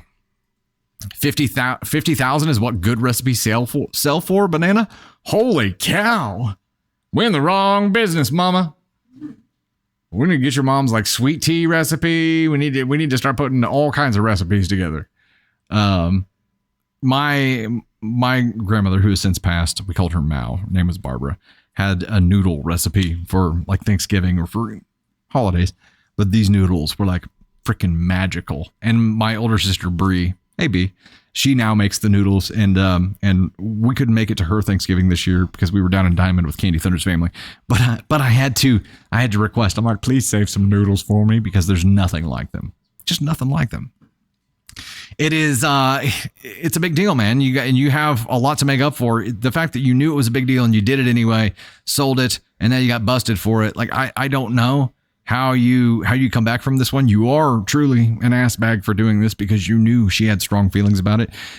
She feels like you don't respect her now, and she feels like the things that she thinks important you don't respect, and now she can't trust you. So it's going to take a long time to come back from this. I would try to reach out to those friends and say, hey, I screwed up.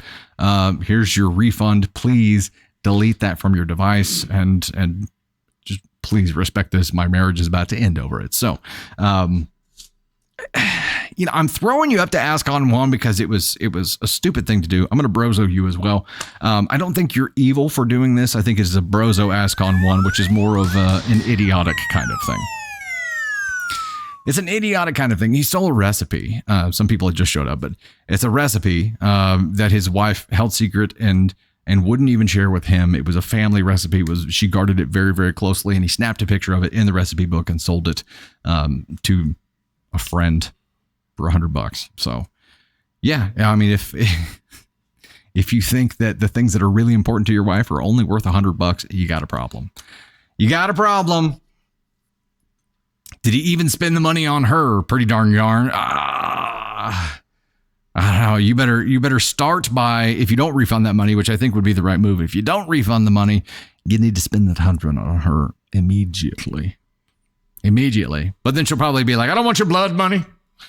I don't know. There's no way around that, man. Hey, we hit this goal too. Heck yeah. So we're going to get Candy Thunder up here for the next story, which we will read quickly. Oh, I screwed up. Sorry. I got to give some thanks for this real quick here. Haunted Gal back at the top. Ann Hodgson, Sunflower Unhinged, TLS Journey, Michelle, Heather, Pam K, Kelsey C, Sassy Cassie, Lalal, Prep Girl, Ms. B3, Ruby Redhead, Meg's World, Jen here, Candy CLKB, Melissa McCaskill, Joyful Stranger, Annabelle, Caitlin, Ray, Barbie, Heidi J, City Mouse NYC, Valina Dante, Flower Girl, OMG Cookies. We've got Felindi Rashali, Mava Loves, Justina, 10th Anniversary, Naomi, E001NZ, Divine Femme, Crystal Gilmore, Ann Embracker, Nikki, Mags Amazing, Cup of Tea Daily, and Gigi. Thank you guys so much for that. We'll put another one up. Hit the likes goal too. Heck yeah. Did you guys trigger that animation?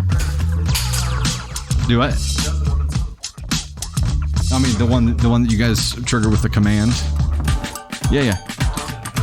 Oh, gotcha. Nice. There's one that you guys can trigger with the command. I'm sorry, I can't hear you. Gotcha. Cool. Okay, so I'm going to get one last one set up here, even though we're going to be ending up here pretty soon. This is a just because. It's a just because.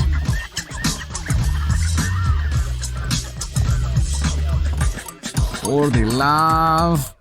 Thank you very much. You know what? Because we're reading another story. We don't know what's going to happen here. That was like the most anticlimactic confetti ever. It was like pew.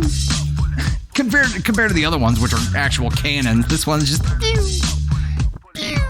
It's a little guy. Okay, so we've unlocked Candy Thunder feedback. Let's read this next story and then we'll get there. This one is actually from the Dusty Thunder subreddit, so it'll be a good one to get her feedback from. Also a good title from the Dusty Thunder subreddit here. Title is, It's Me. Hi, I'm the problem. It's me.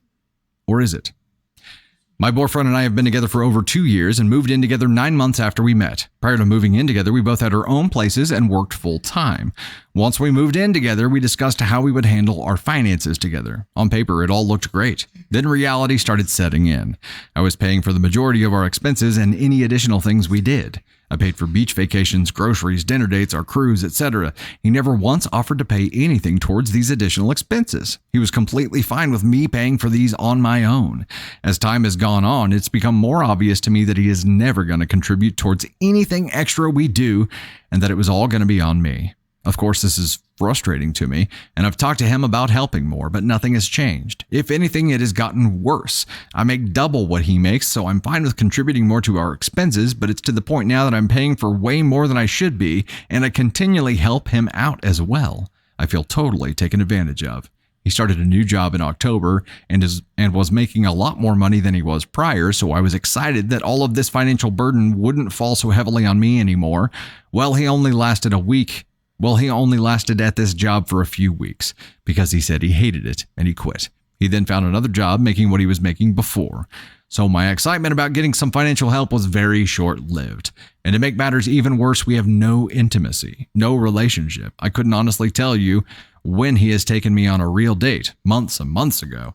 I've discussed with him my financial concerns, my relationship concerns, my intimacy concerns, and he thinks everything is fine and that I'm just being mean. So tell me, am I the problem? Should I be okay to never having intimacy? Should I be okay with never being taken on a date? Should I be okay with paying for pretty much everything? I'm at the point where continuing this relationship has no positive benefits for me. I'm getting nothing out of it. I feel like I deserve better than this. Or is it me? Am I the problem? Am I wanting too much? And here to give us her insights on this story is the one and only, one more time, Candy Thunder. She's my sweet tater. Oh. Aw. Hey, Star, thank you for the crown. Appreciate that. Genova, Nicole, TLS, thank you guys. Appreciate it. Yes. What are your thoughts here? Get the F out. Get out of this relationship. Yeah, like run for the hills, and when you get there, just keep running. You do, like you answered your own questions. He doesn't take you on dates. There is no intimacy. You're just paying for him to do things at this point. This isn't a relationship. Binks just said, if you want someone to take care of and pay for, you could have a child instead of dating one. Get a dog. Heyo. Yeah. So OP knows, Jess. I think this is indifference, right? There are worse things than being alone. And this is one of them. You're wasting money that you could be saving. Go to the beach by yourself, get a dog, like explore different things, because this relationship is not. You've got to get things out of a relationship as much as you put into them, and you're not getting anything out of this relationship. You're just sinking money into it and getting nothing for it. So it feels like the nail in the coffin for me reading this was I've explained all of this. I've explained my concerns about the financial situation, about the emotional situation, about the intimacy, about everything, and he thinks everything is fine and that I'm just being mean. If he, from an emotional intelligence standpoint here, when you try to explain how you feel is like everything's fine, you're just being mean, that's a deal breaker right there, because you're so mean. Yeah. One of the most important things that I've learned in having a successful relationship from Candy Thunder is that whenever something needs to be addressed, I'm excited to hear this. Yeah, whenever something needs to be addressed and something needs attention and something needs to change, if your partner tells you, listen and take it seriously. They're not telling you to be shitty to you. They're not telling you to be mean. They're telling you to give you an opportunity to change something or to fix something that they feel like is broken and that needs to change because the way that it's headed, the direction that it's headed is not in a healthy direction. Whenever Candy tells me that something is bothering her, that gives me the information I need to be able to change those things and to be able to solve a problem. I didn't always know that, right? And that's something you have to learn over time. But for whatever reason, it finally clicked for me, and I'm like, okay, so now when I hear things, I'm going to address and fix problems, unless I'm just dead set on being an asshole that day. But that's neither here nor there. In general, the fact that he's not respecting your feelings here, even when you spell them out for him, and he has no plans to solve any of the problems that he now is aware exist, what are you supposed to do with that? There's nothing you can do with that. And I feel like intimacy, like I agree with everything that you said. And intimacy in a relationship. Like if you don't have that in your partnership with your spouse or your significant other, I mean, what's the point of having a relationship? Like that's supposed to be the person that knows you the best. Like that, it means something to have that intimacy, and it's not just sex or anything like that. It's cuddling on the couch, like watching a movie together. It's all of these different things, and if you don't have that, like I said, get a dog. Snuggle with the dog. Michelle Heather, thank you so much for the meteor shower. That was cool. Very, very cool. I hope that, you know what, we might go back to this in the Dusty Thunder subreddit and paste a link once this video gets posted. Yeah. And I hope that by the time that we get this video to this person, I hope that you're gone. I hope that you're out of this relationship. Absolutely. You end this by saying, I'm at the point where continuing this relationship has no positive benefits for me. I'm getting nothing out of it. I feel that I deserve better than this. And you should not feel guilty about that. Like you should be getting something out of a relationship. And if you're not, then find a new relationship. How long have y'all been together? Moved in together 9 months after you met, over 2 years. So I will say this. He's comfortable and not working towards definitely bettering it. We also don't know ages here, and that could come into play because I do strongly believe that especially young couples you can outgrow your partner. Mm-hmm. If it's a young partner. If you guys get together really young, like one of you grows up and one doesn't. It happens. And people can grow apart, but it seems like you guys were never on the same page in the first place, and that's where this is a little bit weird. I think maybe OP, you were waiting on him to grow up, and he just hasn't done it yet. And that little glimmer of hope where he did it and had a big boy job for a minute, and then all of a sudden was like, I don't like it, I hate it, and then went back to it. That was deflating, right? So you had a glimmer of hope that he was going to grow up for a minute, and then he was resistant to it. So it's like you're teetering on indifference here. This is a man child, honey. Get out. Just get out. I'm a man child. No, I understand not. that. No, you're not. In ways. Yeah. In some ways. Yes, Pam K. Tell your roommate to move out. He's got to go, honey. He's got to go. Dread Zone. Yeah. And they weren't even reading the same book. Nope. This is a man child. So OP here. I know it's not an AITA question, but you're not the asshole for feeling what you're feeling or thinking what you're thinking, and I think you already know the answer here. But the nail in the coffin for me is that you said, I've explained how I feel. I've expressed my concerns about this, and this. And he's like, everything's fine. You're just being mean. Okay. Time to move on. If your rebuttal is you're just being mean, then I'm going to start using that. You're not an adult. I'm going to start using that whenever Candy Thunder brings up something. I'm going to be like, you're just being mean. And I'll see how it goes. My overalls don't have pockets, and I don't know what to do with my hands. And I keep trying to put them in my pants, and there's no pockets. Sorry, I'm sure that a lot of people can understand. Yeah. Oh, wait, you just do the, all right. At Tim? Oh, it means original. Okay, oh, okay. Tim was asking. We thought OP was here for a second. Yeah. I thought it was a... No, yeah. I guess it could be. We forget to mention it every once in a while because there are new people that shuffle in. OP's original poster, AITA is obviously Am I the Astronaut or Asshole. See? NTA, not the Astronaut. The pockets. Typical women's clothes, no pockets. Yeah, which is crazy. Pocket people get it. I have to have a back left pocket and pretty much everything. And whenever I have clothes that don't, I'm like, this is wrong and I'm uncomfortable and I have to change my whole system for the whole day. And it really throws me off. Just stand here like this. Yeah. Or your straps have the put my hands right here. exit. There you go. Like a little rabbit. You put them right in there. Yeah. Tuck them in there. Yeah. Okay. So we're going to go ahead and get set up for VIP now. OP, I got confetti stuck to everything. OP, we hope you realize where you're at. And what you need to do, and you will be happier for it. Because at this point, you're right, you're not getting anything out of it. And while I don't think that what you rewards you're reaping yourself are the number one KPI for a relationship, you do have to look at this and be like, why am I in this? What is the point? What's the purpose? So we'll get set up for VIP now and get rocking and rolling. Candy Thunder, thank you so much for coming up again. Oh, wait, I have to greatly appreciate it. Navy has discovered what pockets are. And her standing with her hands in her pockets and going, "I've got pockets." And I'm like, this might be one of the cutest things I've ever seen. It's really And I cute. totally Michelle get Heather, thank you for the lightning storm. Also, Navy Thunder wore her Grinch dress today, and I haven't posted pictures of it yet, but it is the cutest damn thing. She loves the Grinch, and she was so excited to see that she had this dress and that she got to wear it today. And she walked into preschool like this, like took her coat, pushed it back. She's like, "Yeah, I'm wearing the Grinch. That's right. That's right. That's right."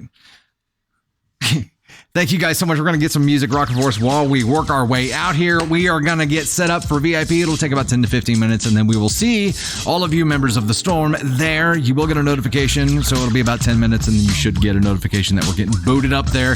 Can we normalize pockets on dresses, please? Yeah. I think that probably makes a whole lot of sense. Paranormal Gal, thank you so much for the Galaxy. City Mouse with the paper crane.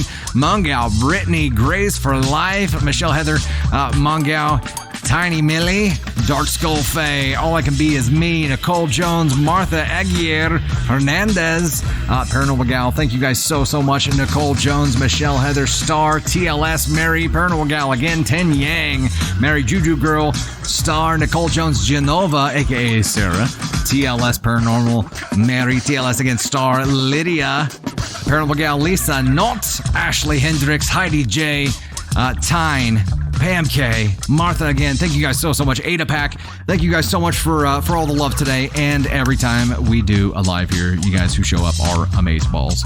We greatly appreciate it and love you right back. Hope you have a wonderful week. We'll see you again here soon. If you're one of the VIPs, we'll see you here in about 10 to 15 minutes. Thanks much.